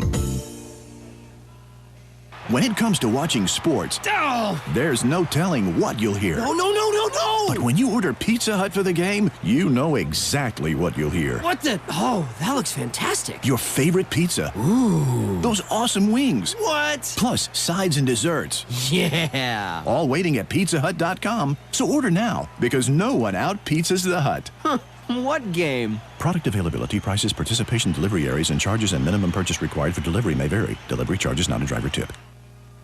Final frame of this one, York with a deficit of 1 as Castellon will be back to punt it away. And he gets a boomer on this one. A good high punt drives number 15 back, but now he makes a cut, gets around the first guy. He's headed down the sideline. He's going to go out of bounds right about the 27 of York. And Gary, good return there by number 15. That is Mosley. Dante Mosley with the return. Yeah, and that ball hung way up there. York didn't have the coverage, so York didn't get the coverage down the field, and he caught the ball and able to get a full head of steam, then got the corner too, Gary, and probably if he turns that back in, has a little more running room, doesn't really know that, steps out of bounds at the 27-yard line. And Gary, quite frankly, York's contained man's just not pushing anybody toward the middle. You got to try to get your guy to come back toward the middle. Yeah, I mean, the coverage wasn't there to make him go one way or the other either, Gary. Bobby hands it off this time to Horde, and Horde doesn't get anything on that one, maybe a yard. Good job by Nathaniel Castellon to grab him from behind and make that tackle, and I believe he made no gain on that, maybe lost a yard. And York's number 62 coming up holding his arm. That's Edward Stockton. As back in the shotgun goes Spivey. Spivey. The snap. Here comes the rush by York, and he gets away from that, but now he's going to be dropped for about a 3-yard loss. A sack for the Dragons, and Gary, the Dragons brought the house on that one. That was number 60, Kellen Buck, on the sack there, Gary. A good job by Kellen, the senior, to come in and clean that up. York had blitzed a couple and had plenty of purple shirts back there, but Buck's the first one there. So now it's going to be 3rd and long for the Owls. Of course, they're in 4-down territory when you're here at the 33-yard line, unless York can get another big sack and push him back even farther. Horde back in the backfield with Spivey. Yeah, he'll go out, and he's rolling out, and he's hit, but wide open, number 7 for the touchdown Owls. And Gary, the quarterback, got leveled out there by York, but he made a beautiful pass, and wide open was Eli Martin, and Eli Martin could have walked in. That's 2 on the night for Martin now, and he broke open in the middle of the field. Nobody around him, Gary. He just caught the ball and turned and walked it in, and Smith County had a chance to go up by 8 here. So now they'll try the extra point. We've got 10:27 left to go in the ball game. It's now 13, and that one's blocked. Great play by York, but there's a flag on the play, and I think maybe York took off a little early. Actually, that was Durham that blocked Durham, Jonah Durham getting in there to get the block, but it's actually that's against Smith County. Okay, so the block. So they'll back it up 5 yards. It was a dead ball, I guess. And must have been a false start. Yeah, so they'll back it up 5 and try it from 28 yards this time. But you can bet somebody will be blocking Durham this time. As Durham came free that time and blocked it, Gary. They're having to respot the ball. They've had some trouble getting the ball on the right spot tonight, Gary, and here we go again. And I ain't no genius, but I can count to 5. Yeah, so this will be spotted at the 7-yard line. And the kick is up. The kick is good, and he had a lot of leg on that one, so he drives it right through. With 10:27 to go in the game, it's now a 14-6 Smith County lead. Ventures Farmers Co-op, happy to be a proud sponsor of York Dragon football. We wish you a winning season. Every game is a success when you have played your best. Ventures Farmers Co-op, bringing you quality products from feed, seed, and fertilizer, to automotive, to animal health and pet products, to gas, diesel, and propane, to clothing and boots for the family and a gift shop. All this and much more at Ventures Farmers Co-op, 1219 Old Highway 127 South, Jamestown. Go Dragons!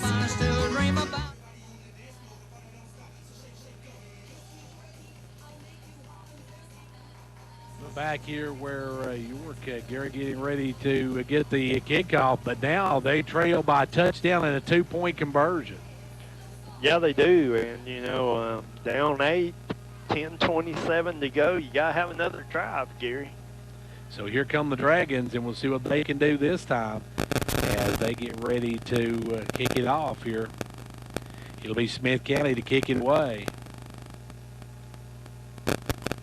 And the kick going to be a good one. That's a good high one. It'll be taken right at the 10-yard line by Hawks. Hawks trying to cut back to right side. Hawks got a big break, but he runs right into big number 60, who just levels him at the 34-yard line. Gary, had he got past big number 60, or big number 6, I guess it was, he was gone. Yeah, that's Kobe Williams making the tackle. He had broken free, but ran right into him, Gary, and they marked it down at the 35-yard line. So York will take over 1st and 10 from the 35. We got to put a drive together, Gary. Got to get this thing in the end zone then. Hopefully you've worked on your 2-point plays this week. So York now needs to score as we're down to 10-16 left to go here in the ball game. York trailing 14-6. It'll be Durham under center. And Durham going to be on the keeper this time, and Durham's going to get whacked. Jonah's going to need an ice pack after this game. Yeah, Spivey coming up to the quarterback, actually, safety on defense, come up and hit him hard. And, a gain of 6 on first down, though, so a good first down run for Jonah. And now M will come Holdren as he's got the play, and here comes Durham back, and they will get ready to snap it here in a moment. We're going down to 9:40 left to go in the game. You're trailing 14-6 at this point. Durham under center. Durham loses the football, and it's on the ground, and who come up with it? I believe Smith County has it. The Owls have it. York with another turnover, Gary. There's that bobbled handoff again. Well, that ball, I'm not sure what happened there, but it went right by Durham and hit Gibson actually in the foot. So, and then when you hit him in the foot, it bounced back right into the hands of a Smith County player. And now we got a penalty, unsportsmanlike conduct against the Owls. That won't go over well with the coach, as that's going to be a 15-yard penalty. That'll help out the Dragons, Gary. But the Dragons, when they needed a drive, they turned it over. Yeah, they did. Got a good run on first down, Gary, but bobbled snap and a turnover, same fumble of the night, and that'll back them up 15 yards. That's going to put it at about the Smith County 47-yard line where they'll start at. But York needing a drive and instead get a turnover. Here, that almost looked like maybe a direct snap to one of the wingmen. As the way it was snapped, it was the weirdest snap. It didn't actually look like it went to the quarterback at all. No, it didn't, and it looked like, it hit Gibson in the foot, and it just was not a well-executed play, Gary, and results in a turnover. So now the Owls have the ball, and they've got to run 9:26 off the scoreboard, and they can go and get out of here with their first region win of the season. And the Dragons will take their first region loss. But the Dragons going to try to get a stop here. It's going to be the keeper by the quarterback. He'll get about 4 before he's ridden down.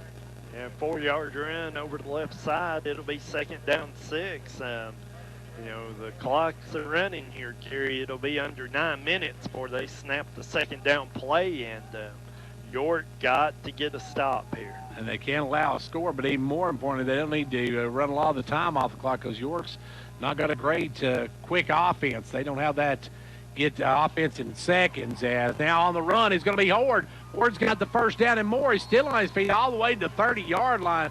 Just some hard running by Horde, Gary, as he just put down his shoulder, went through, and then when he got through that first line, he turned on the afterburners. Yeah, he did, and actually White Hawks grabbed him around the ankles, and he dragged him 4 or 5 yards before he was able to get him down. But a big run for Smith County, and they're moving the ball again, Gary. The Owls with the ball now, and they'll take the snap, hand it off to Horde again. Horde with some run. Horde's got through the first line. He's still on his feet. Horde's going to take it to the house for a touchdown, Owls. The defense just broke down on that one, Gary, and he managed to get past the initial line of scrimmage and stayed on his feet and fended off a couple of high tackles and was able to get in the end zone for the touchdown. 22-6 now, and the Owls trying to salt this one away will go for the extra point. It's going to be kicking that Bo Broyles. He is 2 of 2 on the night. Actually had 1 block last time. They called it back. Now York getting a big rush, and this time he misses it. Yeah, and York got a rush on it again, but didn't block the kick. It was just kicked low and hit the bottom of the crossbar and therefore is no good. And York able to get them to miss the extra point. 8:27 left to go here in the ball game, and it's now a 20-6 Smith County lead. Quality workmanship and exceptional customer service have defined Southeastern Drywall and Construction of Jamestown. From custom-built homes, residential construction, remodeling to commercial construction, Southeastern Drywall and Construction is dedicated to providing the best quality at reasonable prices. We're also looking for good carpenters. Call Southeastern Drywall and Construction at 931-267-5435. A proud supporter of sports and education in our area.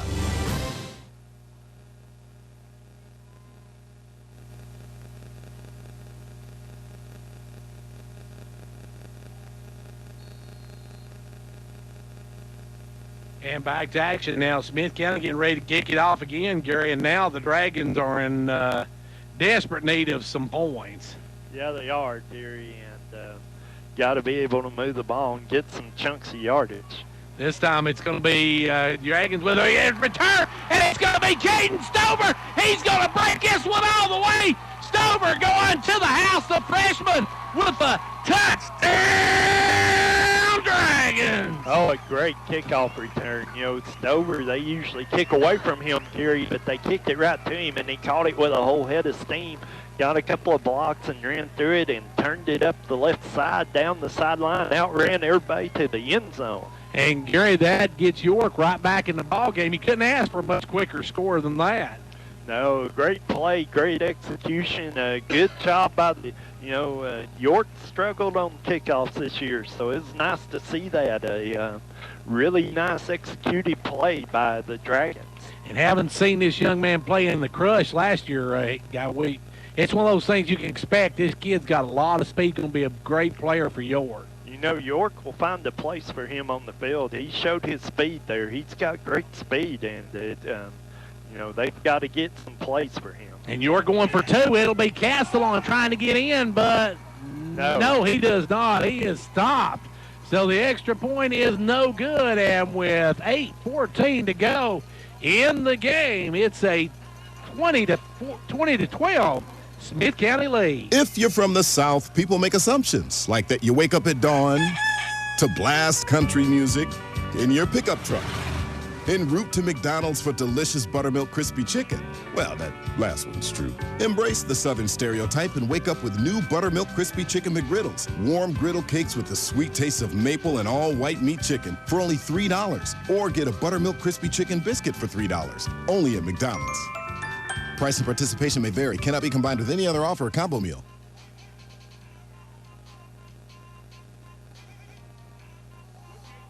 Well, Gary, York's getting ready to kick off, and they now trail by 8. That would have been big had they got that 2-point conversion there, because that would have made it a 5-point ball game.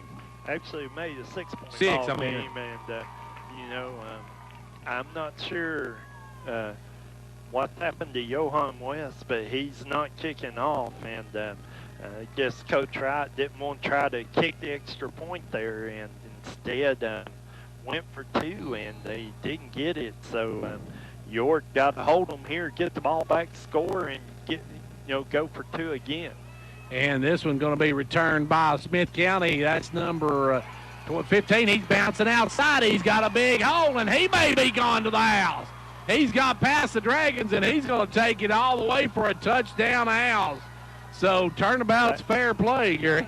Yeah, that's actually 18. Zeke Dillon, the kick to the up man, and he caught it on the right sideline over here and turned it towards the middle, bounced it out to the left side, and York didn't have anybody near him, Gary, and he takes it for a touchdown. And it's, Smith County giveth, and they take it back. Yeah. A bunch of Indian givers. They just gave us a big touchdown score, and they got it right back. And now the Dragons trail 26-12, Gary. This is one of those situations where the Dragons could definitely use another missed extra point by Mr. Broyles. Yeah, I mean, that would help close some things up from that perspective. But, York going to have to, create something again here to get things going. Caden Stover, Gary, had that big return, and that really put the momentum on your side, but then they give it right back. Yeah, they do. We've seen 2 kickoff returns in a row here, so it's a moving fast. And I think the clock may have run while We'll have to see here. I'm not sure what they're doing. Coach Wright asking about something here. And I think maybe 7:25 is what's going to go back up on the ran off about 26 seconds there, it looked like. So now it'll be Broyles to kick, and York could use a stop on this extra point here. York's special teams, Gary, struggled tonight. Yeah, it has. You know, you got a big play, but give it right back. You know, you got to be able to cover kicks better than that. And Broyles puts it up. It wasn't pretty, but it goes through, and now it's a 27-12 Smith County lead. The Gary Maxwell Insurance Office offering area insurance is located at 300 West Central Avenue in Jamestown. Get a free quote for your home, auto, life, or business with no obligation to buy. Call 879-1251. Shane Beatty, Katie Cooper, Tammy Robbins, and Brad Raines agents, along with Jeff Robbins, manager, will be happy to assist you. That's Gary Maxwell Insurance, located 300 West Central Avenue with locations in Livingston, Cookeville, and Gainsboro. Gary, now the Dragons will step back and get the kickoff again, and they got the big return, and then they give it right back, though. Yeah, they did, Gary, and you know, 15-point game again, 7:25 to go. York got to get a good return here and then move the ball quickly. So York needs another touchdown. They need 2 touchdowns and a 2-point and a 1-point conversion just to tie it up.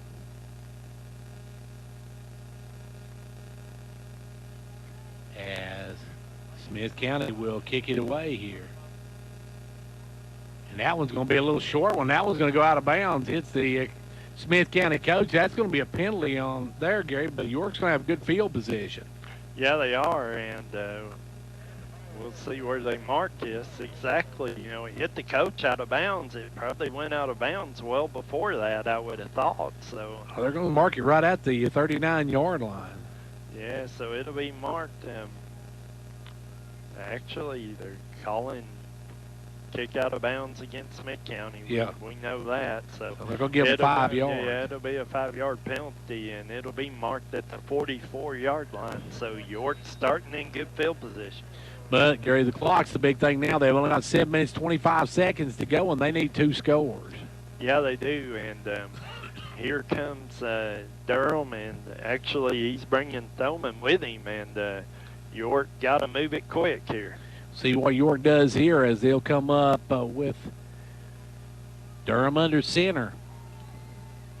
Trailing now 27-12. They need a touchdown, an extra point, and a touchdown and a 2-point conversion. Now Durham going to keep it himself, and he's going to get maybe 3 on the carry. And Gary Durham's took a lot of shots tonight. He has. He's gotten hit a few times and trying to run a little option there. Instead, he keeps it and turns it up. Gets about 3 on that one, so it'll be 2nd and 7. Dragons needing some points. They got to get a little bit more, I guess, urgency in it, Gary. They're taking an awful long time to get the line of scrimmage. They are, and look for Castellon trying to break free out here in a little pass over, maybe up over the middle.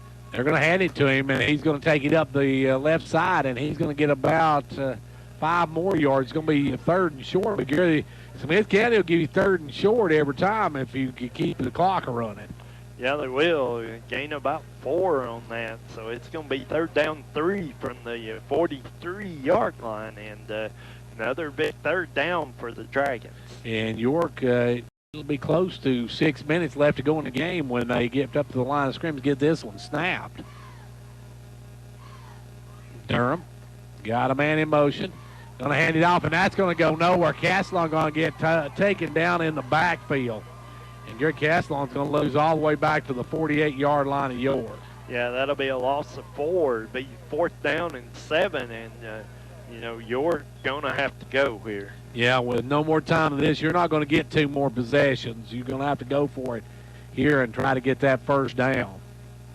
Yeah, so the play comes in. York will bring it up here. It's 4th and officially 6 from the 48-yard line, but York got to get down to about the 46-yard line of Smith County. So the Dragons gets under center. It'll be Durham. He fakes handoff. Durham's going to roll. Durham's going to be hit in the backfield and brought down all the way back at the 37-yard line. Yeah, that's Hurd back there. Hurd with good speed making that tackle. So Jonah Durham maybe shook up a little bit there too. So he's coming up limping, so that'll be interesting to see. And Gary, we talked about it earlier. You talked about it during one of the breaks. The difference too for York without Barger. That little pass that the second touchdown they had, that little pass was kind of lofted up there. That was the kind of pass that Barger could have went and picked off. Yeah, you know, we seen him get a couple of those last week before you got hurt, and that ball in the middle of the field, the guy wide open, you would think, you know, you just seeing what you saw last week, that Barger could have got that covered. Now Smith County comes up after the turnover on downs. Will get the ball, and they will hand it off to Horde, and Horde's going right up the middle, and Horde's going to bang all the way to the 26-yard line. He's going to get another first down, Gary, and the Owls now just happy to run some time off the clock. Well, they know they've got the running game going, and Hort's down here, so we'll see what that is. But they know they've got the running game going, and they blew York off the line of scrimmage on that play, Gary. You know, they definitely won the line of scrimmage.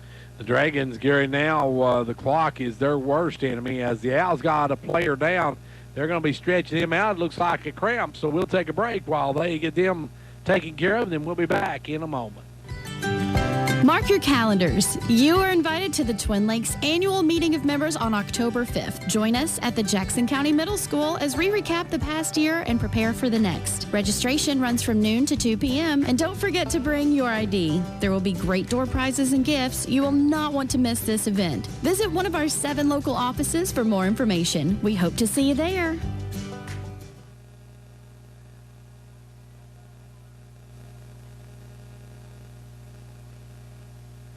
Well, Gary, they're helping Horde off the field. That's big for the Owls because he has been their running game pretty much all night. Spivey's had a few carries, but for the most part, Horde's been the workhorse. Yeah, he has, you know, in a big run there, first down run, and come up hobbled at the end of it, though, and they help him to the bench. 5:11 left to go on this one. Smith County on top 27-12 over York. They'll get the snap, handed off this time to number 13, and he is going to be stacked up right there. That's Caleb Crawford on the carry. Yeah, so big difference in him and Horde, and York able to get that one stopped pretty quickly. But now the thing is here is, where's the old Steve Miller band tune? Time keeps ticking into the future, and that is not good news for the Dragons. No, it's not. The clock running here in Smith County taking plenty of time before they get lined up to snap this ball. And they really, all they need to do is hold enough time that York can't get 2 more possessions. This time going to be the keeper by the quarterback. York whiffs on the tackle, and he gets all the way down to the 8-yard line. And Gary, there again, York's just missing a lot of tackles tonight that could have been losses in this game. Yeah, and York a little tired on the line too, Gary, and they're getting really beat at the line of scrimmage right now, and you know, they're trying to run bodies in and out on that line to keep people fresh, but you know, they run enough plays, it's starting to take their toll on them. So now the Owls taking their really sweet time about this. They are under 4 minutes, so they're just taking all the time they can as it'll be Spivey just standing there talking, and he'll wait for that official to start to make that motion with his arm.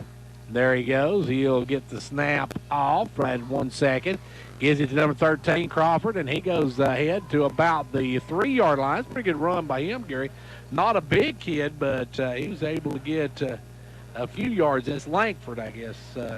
Crawford. Caleb Crawford. Yeah, he got about 5 yards on that. The stop made by Ben Cooper and Thaddeus Stoneman, and you know, gain of 5, and it's 2nd and goal. Gary, what in your opinion, what does York need to do? Well, we just see they're running 3 big linemen on the field here. This is going to be power football.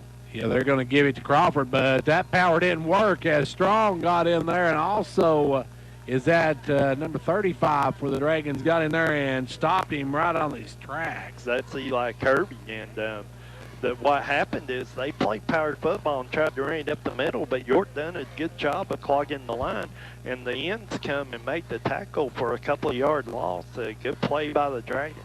And up will come the Owls. We're down to 2.5 minutes now, and now the clock is pretty much running. Now it's going to be the keeper on the bootleg, and going in the end zone will be Spivey for the touchdown, and the Owls now have salted this one away, Gary, and you're going to drop their first region contest of the game. What are they going to have to do to get back into this district race? They're not out of the district race by any means, but this is a big loss.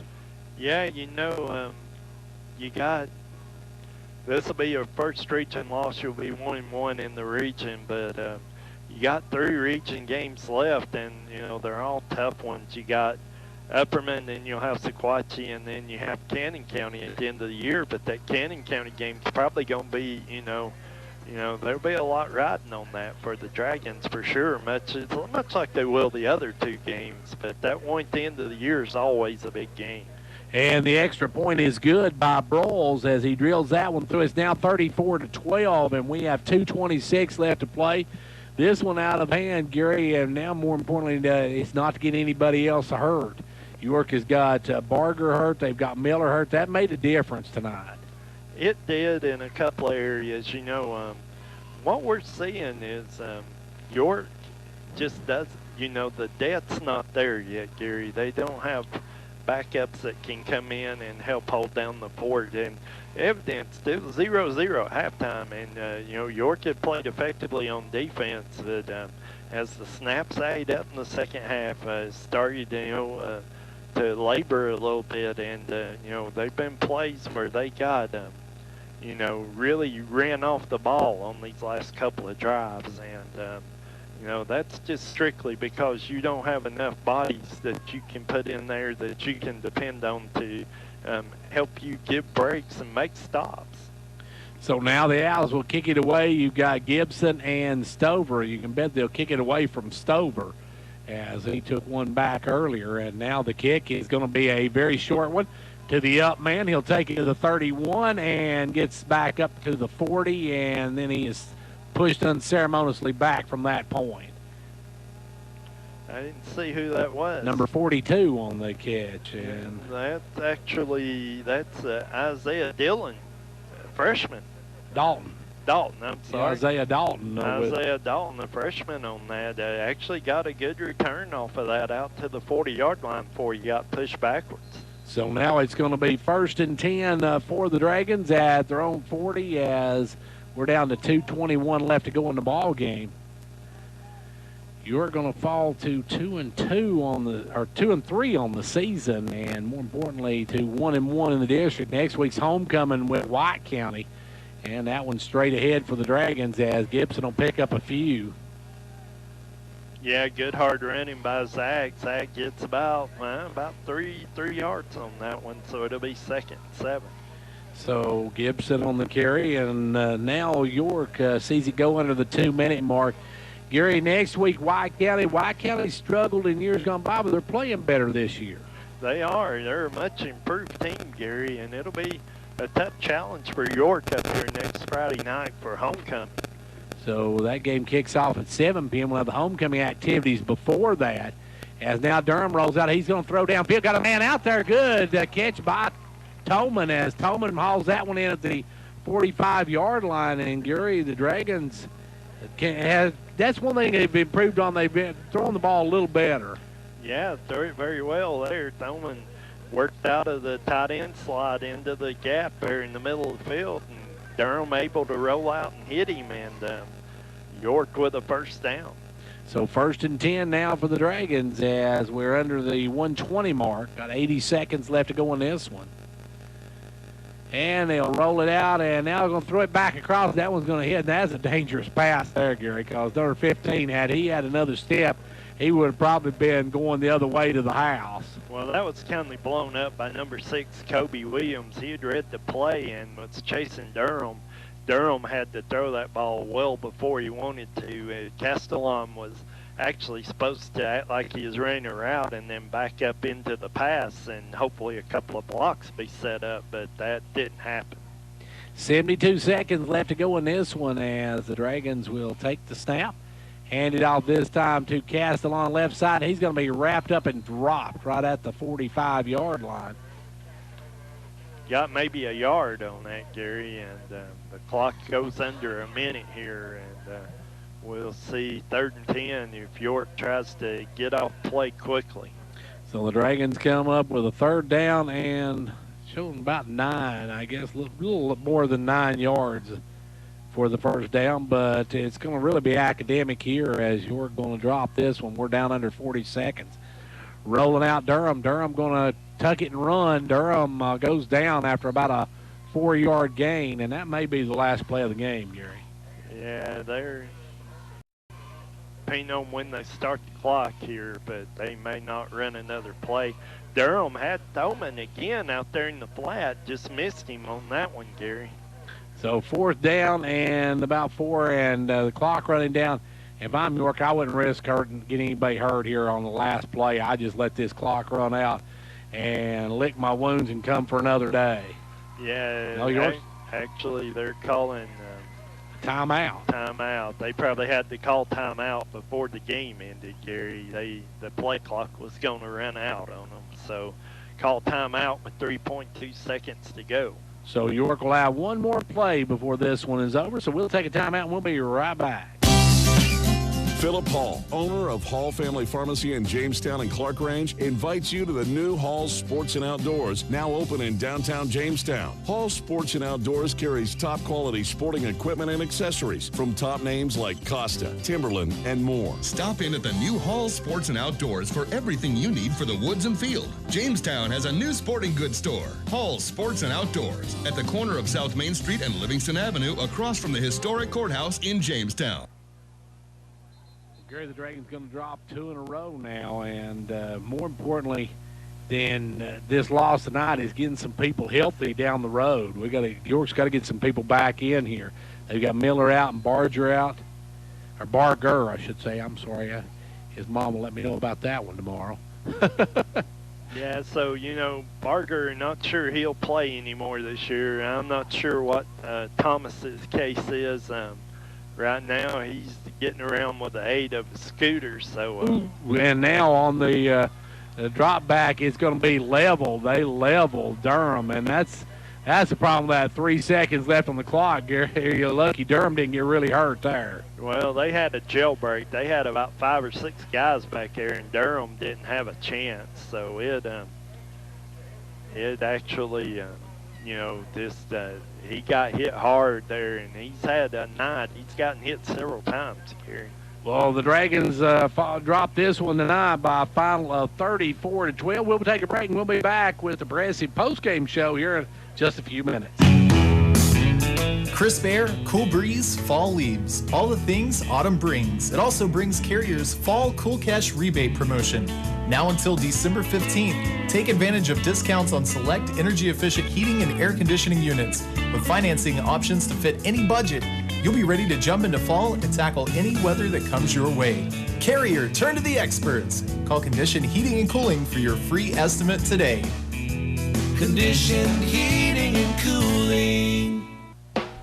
Whether you're competing on the athletic field or working hard in the classroom, remember you have the support of First Volunteer Bank, the bank with personality. We're behind you 100% of the way. Good luck to all the area teams. Play tough and play fair. And remember, when it comes to helping you with your banking needs, we're First Volunteer Bank, the bank with personality. Member FDIC, Equal Housing Lender. And now over and over. It's First Volunteer for you. Ventures Farmers Co-op, happy to be a proud sponsor of York Dragon football. We wish you a winning season. Every game is a success when you have played your best. Ventures Farmers Co-op, bringing you quality products from feed, seed, and fertilizer, to automotive, to animal health and pet products, to gas, diesel, and propane. To to clothing and boots for the family and a gift shop. All this and much more at Fentress Farmers Co-op, 1219 Old Highway 127 South, Jamestown. Go Dragons!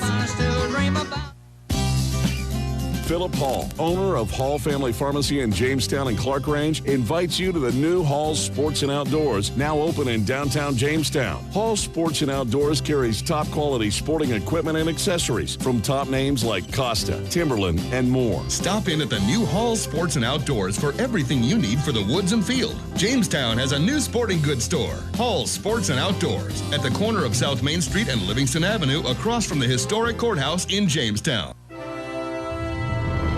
Quality workmanship and exceptional customer service have defined Southeastern Drywall and Construction of Jamestown. From custom-built homes, residential construction, remodeling to commercial construction, Southeastern Drywall and Construction is dedicated to providing the best quality at reasonable prices. We're also looking for good carpenters. Call Southeastern Drywall and Construction at 931-267-5435, a proud supporter of sports and education in our area.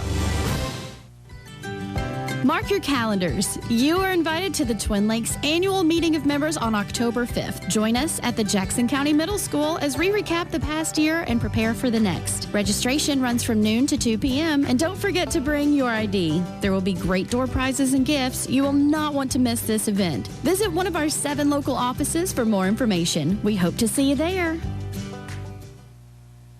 And back here at York Institute where the Dragons come up on the short end of a 34-12 score. Gary, York, it was nothing at halftime. The second half, York just imploded.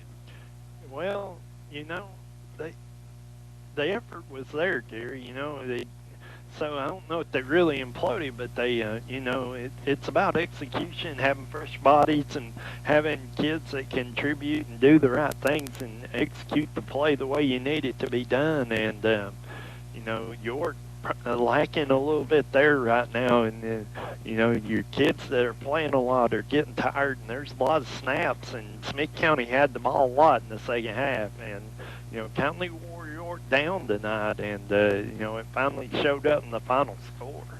Well, it's time now for the Progressive postgame show. We'll take this time out from Progressive Savings Bank. We'll be back in just a moment. We'll get a chance to talk with Coach Derwin Ryan. Cheer this year for all our school teams and activities. Get behind our local schools. Join the parent-teachers group and help improve the quality of education. Sponsor school activities. Go to a ball game, hear a concert, reach higher. Progressive Savings Bank, insured by FDIC. Everything we do, it's true. We do for you.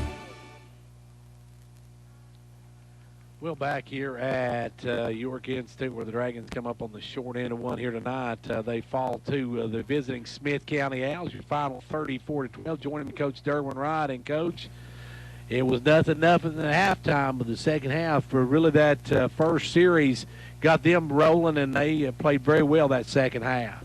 How we answered right back. It was the fourth quarter. We gave up 27 points in the fourth quarter, and you know, we had an ankle turn. We got so many young kids on the field that don't know what they're doing the way they should. They tell you what they're supposed to do, but when they get out there, they get big-eyed on me. And I was proud of Eli Kirby coming in there at the end. That dog, Nathaniel, was not getting up what he was supposed to do. But yeah, it's disappointing. It's disappointing for our kids. They're working hard, but you know, we had a kid get hurt, make a replacement on kickoff, and the guy went in, running, dipped in, and boom, he hit the sideline. It's his job to stay outside. And, you know, that's where 2s and 3s got to be paying attention, Gary, and if they don't, it's going to cost you like it did tonight. And, you know, I think we fought our tails off for 3 quarters.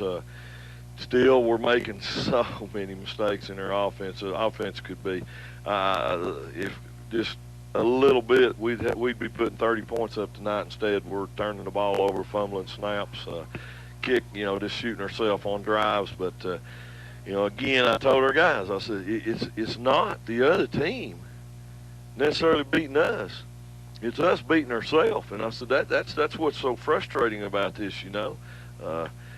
we're just making mistakes and losing containment just down there on goal line defense. The dogs come crashing in, made the play, and Coach Williams looking at me and said they're going to pull it out the back end right now. And I said, yeah, they are. I guarantee you they are. I said, our corners will be sitting out there. No, they come running in, and it's fundamentals of football, and that's on me. That's on me. Coach, your defense tonight, there was several times tonight they hit and just didn't wrap up, and they got what could have been some big losses. Well, up front, we played a very good game. Again, we get them in a 3rd and long, and we got a stunt call. We're getting pressure on the quarterback, and we're really on man-to-man, everybody but one guy. And the guy that we didn't lock on, the quarterback seen, throw the touchdown. And that's us making mistakes. And, it's that's what's frustrating. You put together a good game plan, and you get a couple injuries, and guys coming in are not real sure what they're doing. And, we got to get back well. One big part of it. Coach, those 2 turnovers really hurt. Oh yeah, they killed us. Again, we played 3 quarters. You got to play 4. Coach, give us a status on some of your players. We noticed Johan not kicking tonight. Well, I think when he got his interception, the celebration, he turned his ankle. I seen that. And that's frustrating. And then the 2 fumbles from quarterback to center is center to quarterback. That shouldn't be happening. There's just no way that should be happening. And it's just it's frustrating. And then at the end, we're down. There's 5 minutes to go. There's still opportunity. You down to 2 scores. There's still opportunity to go, and we're walking to the line as if we got all night. And we're yelling out there. I even took time out and said, we got to hustle the line, and we'll fix that next week. I'll assure you that. But we didn't have any urgency in us, and that's just about having a little football sense. And finally, Jonah got, as quarterback, he got them hustling line. But that, it's got to be done when there's 5 minutes, not when there's 47 seconds left. And Coach, we saw Jonah throw the ball really well tonight. Jonah did. Yeah. Jonah throws the ball well. We're not protecting him worth a dime. In the end there, we had a 4 vertical coming, and we had 6 to pick up 6, but we picked up 4, and we're making too many mistakes at this point in the season. And again, some of that's because of injuries. We're having to move people around. Aaron Talent, he's busting his butt both sides. Zach Strong, and we're having to roll them and change people out. But I felt like our defensive ends played one of their better games tonight, and I felt like our inside linebackers played one of their better games tonight. So we just got to get all the pieces playing that way. Coach, that kickoff return by Caden Stover, that young man's got a lot of speed. He does. He's got a lot of speed, and I'd like to use him more at wing back. He's still struggling to take in some of the offense, but and again, he can be a big help to us in the secondary too. But we just got to get him knowing exactly what he's doing. But that was a great run by him, and I kept telling him, we're looking too much. Bust it up the gut, and then make that one cut and find that seam. And I actually moved White Hawks up and moved Zach Gibson back and said, hey, whichever one you get, just hit the thing straight up the gut. And you guys up front get a block. And, man, he done it the way you look. It's textbook. He come busting up the middle, made that little cut to the left, saw daylight, and he was gone. And, good block and good execution on that. But, we got to get more out of our offense. 12 points against a good team's not going to cut it. And but defensively, fourth quarter just killed us. I mean, we just fell apart in the fourth quarter. Tough thing about this one tonight, it was a region contest. You dropped to 1-1 now in the region. That's right. So road gets harder. We got a hot Sparta team coming in for homecoming, and they're playing some good football. And new coaching staff got a lot of kids out that hadn't been out, and some very athletic. So the road's not going to get any easier. We're just going to have to get better. Coach, this puts you in a situation, though, with this loss pretty much to get one of those top 2 spots and get a home win. You're going to about have to win out the rest of the way. Yeah, Right now, we gotta work on us, and I ain't even worried about that. I'm worried about us stopping beating ourselves, making fundamental mistakes, and we got to get that. We got to get that fixed. And the two wingbacks out there ran hard, but they missed block after block for each other. We're running an ISO, and our guy we're supposed to lead the ISO don't even lead the ISO. I can't explain it. Work in practice, and it's perfect. Get in the game, and I don't know if it's deer in the headlight look, but we just making mistake after mistake. I felt like the five guys up front tonight did a better job, but the wingbacks have got to block for each other. Coach, you mentioned it earlier. You got White County coming in next week. White County's been struggling for years, but this year they're bounced back and they're playing some good football this year. Well, they have, and they made a coaching change, and a guy who coached the middle team for years that the kids like, he came back out, and he's got some kids. He's got some kids that weren't playing out, and they dropped out of a conference and was able to schedule some different opponents, get a few wins, get a little confidence. They did the smart thing for what a program struggling did, it's kind of like that time we were playing with Lipscomb and White House and that group, and we'd went 1-9, 2-8, and we moved up to 3A to get out of that, having to drive 3 hours to play 2A teams like that. And while we were in that conference, those guys that were on those teams know that we had a Portland State Championship, a White House State Championship, a Lipscomb State Championship coming out of our region. 3 state championships in the years that we were in it, and we were in it 4. And so once we moved up, we got a couple of wins, and that next season they were 8-2. And I think White County just made a good decision in what they were doing, and that coaching change and got some kids out. But it's this is a pretty good ball team we played tonight. But again, we played our hearts out, souls out for 3 quarters, and then a few injuries and having to move some people in kicking game. Boom. Guy runs inside. Same thing on the punt. I'm telling young man, you got to stay outside, get out on the numbers, and he's out on the hash, and the guy's running down the numbers. And those are just mental mistakes, and some of that's youth and inexperience, but some of it's you got to do things the way that you're asked to do it, and and again, to those kids that went in, they were thrown in because somebody got hurt, positions they hadn't been in, and football knowledge and not having enough, but they're hustling, but even with hustle, you got to be in your right lane and do some things like that. But we got to learn from it and just improve, Gary. Coach, it's homecoming week. It's next week. You got to get all that distraction behind them, because it don't mean nothing if you lose that homecoming game. Oh yeah, we've talked about that for years. You're right. I mean, and right now we're 2-3 and 1-1, and we're needing to win, and I don't want this group to give up, and I don't think they will. Saw a lot of fight tonight, and we just had too many missed plays and too many missed opportunities, but we'll get ready for homecoming and try to come out, and hopefully we'll play a better game for Jamestown. And as far as timetables for some of the injured players, have you got any timetables on any of them? Well, Thomas Miller's got a turned ankle, which is usually a week or so, but he's got a high sprain, so it may be longer. And Edward Stockton's been playing on a turned ankle, and he did a great job for us tonight, but we had to get him out a few times, in and out a couple times.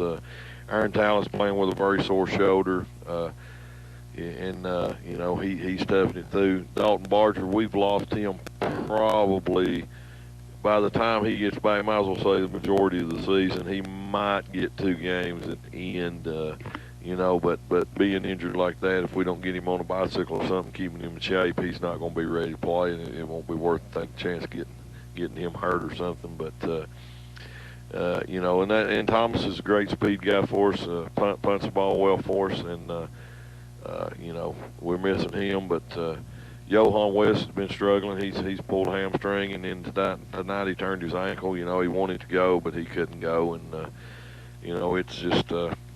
It's football, and that's part of it. Well, Coach, I want to thank you for joining us. Tough loss here tonight, and best of luck this week as homecoming comes up for the Dragons. All right, Gary, thank you. And that was Coach Derwin Wright. We're going to take a quick break, and we'll be back to take a look at some stats from this one right after this. It's football time on the mountain. At Progressive Savings Bank, we know running your small business is a lot like coaching a team. You call the plays that drive your business towards success, and we're your #1 fan. After all, you provide the products, the services, and jobs that keep our local economy moving forward. We partner with small businesses to help you reach your financial goals with free business checking and flexible financing to help operate and grow your business with the right financial equipment to keep you in the game. This is Mark Justice wishing our York Dragons a successful football season. We are proud once again to sponsor Dragon First Downs. Progressive Savings Bank, member FDIC, equal housing lender.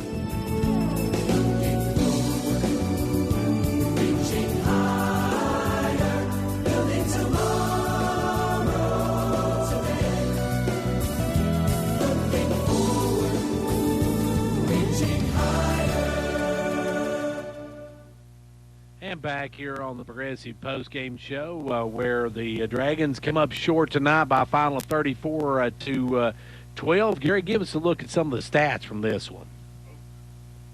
Okay, Gary, and of course, you mentioned the score, but for York, they had 12 first downs tonight, 9 rushing, 3 passing. 51 carries for only 136 yards. That's 2.7 yards a rush, Gary. That's not going to get done in York football.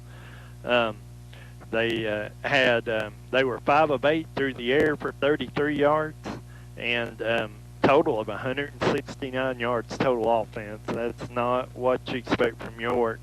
Smith County had 11 first downs, 7 rushing, 4 passing. They ran 28 times, 146 yards, 5.2 yards a carry, 5 of 12 through the air for 160 yards and 2 touchdowns, 1 interception. Other stats that kind of stand out here, I'm looking for penalties. There were Smith County 7 penalties, 57 yards. York didn't have any in the second half, so they ended up 5 penalties for 25 yards. And York won time of possession 29-51 to 18-09, but it just didn't show up on the scoreboard. And kickoff returns, Gary, both teams had one great big kickoff return, and that put points on the board for both of them. It did, a touchdown on each side back-to-back. So, that was a big part of the game as well. Individually for York, it was Nathaniel Castellon, 16 carries, 74 yards. Zach Gibson, 13 for 47. Ben Cooper, 8 for 24. And Jonah Durham, 14 carries, -9 yards. Passing, it was Durham. He was 4 of 7 through the air for 28 yards. Isaiah Strong, 1 of 1 for 5 yards. Nathaniel Castellon, 3 catches, 17 yards. Thaddeus Stoneman, 2 catches for 16 yards. For Smith County, they were led in rushing by John Ross Horde, 13 carries, 96 yards. Of course, we saw him go off late in the game. It was Cameron Spivey, 12 carries, 45 yards, and Caleb Crawford, 3 carries for 5. Passing, Spivey, 5 of 12 through the air, 160 yards, 2 touchdowns. Receiving, it was Eli Martin, 2 catches, 126 yards. Both of those went for touchdowns, Gary. Jaden Apple Gibbs, 2 for 12, and Briston Bridges, 1 catch for 22 yards. Defensively, it was for York. They were led in tackles tonight by Ben Cooper with 8, Isaiah Strong, Zach Gibson, 6 apiece. And just to recap the scoring here. We'll get this for Bob so he can do the news tonight. Yeah. So, it scoreless in the first half. In the third quarter, 10:28 to go. It was Eli Martin on a 94-yard pass from Cameron Spivey. 3 plays, 98 yards, a minute 25. It was 7-0 Smith County. York bounces back with 2:43 to go in the third quarter. It was Nathaniel Castellon on a 28-yard run. The Caden Stover kick failed. 14 plays, 73 yards, 7 minutes, 39 seconds. It was 7-6. 10:27 to go in the fourth quarter. It was Eli Martin on a 32-yard pass from Cameron Spivey. Bo Burles with the kick. 3 plays, 28 yards to meet 33. It was 14-6. Smith County then, John Ross Horde, 29-yard run. Bo Burrell's kick failed. It's 3 plays, 39 yards, 59 seconds. It's 20-6. 8:14 to go in the game. It's Caden Stover, an 87-yard kickoff return. The 2-point conversion failed. It was 20-12. And then 7:25 to go. It was Zeke Dillon, an 85-yard kickoff return. Bo Burrells with the kick. It was 27-12. And then 2:26 in the game, it was Cameron Spivey, 5 yards out. Bo Burrells with the kick, 6 plays, 37 yards, 3 minutes and 1 second, and that was your final score, 34-12. So a tough night for the Dragons as they come up short. We're going to take one final break from Progressive Savings Bank. We'll come back and we'll tell you the Monterey-Pickett County score, and it didn't get any better for the Bobcats. We'll take a look at that when we come back. Cheer this year for all our school teams and activities. Get behind our local schools. Join the parent-teachers group and help improve the quality of education. Sponsor school activities. Go to a ball game, hear a concert, reach higher. Progressive Savings Bank, insured by FDIC. Everything we do, it's true. We do for you. And back here where the Dragons come up on the short end of a 34-12 final here tonight. The Bobcats also losing down at Monterey tonight. Pickett County falling to the Wildcats 63-16. A tough night for Pickett County, Gary.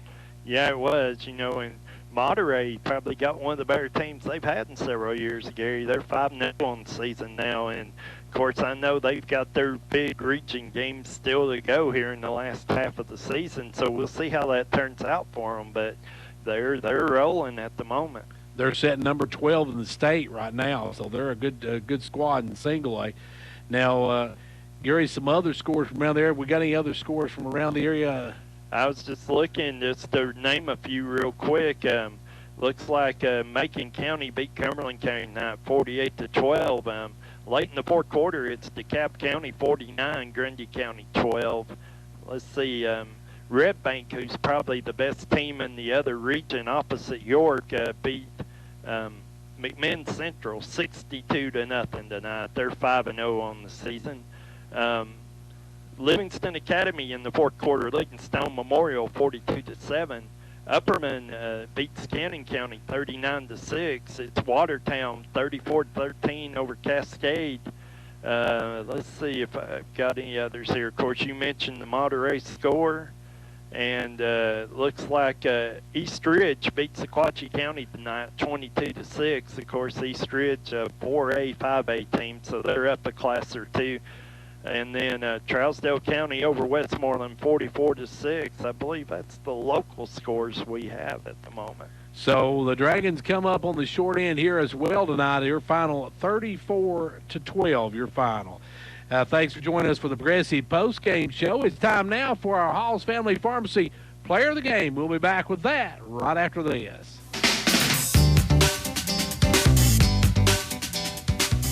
Hello, this is Philip Hall with Hall Family Pharmacy and Hall Sports and Outdoors. We are proud to sponsor this broadcast Player of the Game. Be a part of the winning team. Hall's is proud to be this area's #1 pharmacy, and now you may visit our expansion in downtown Jamestown for all things sports and outdoors and a complete line of sports medicine equipment.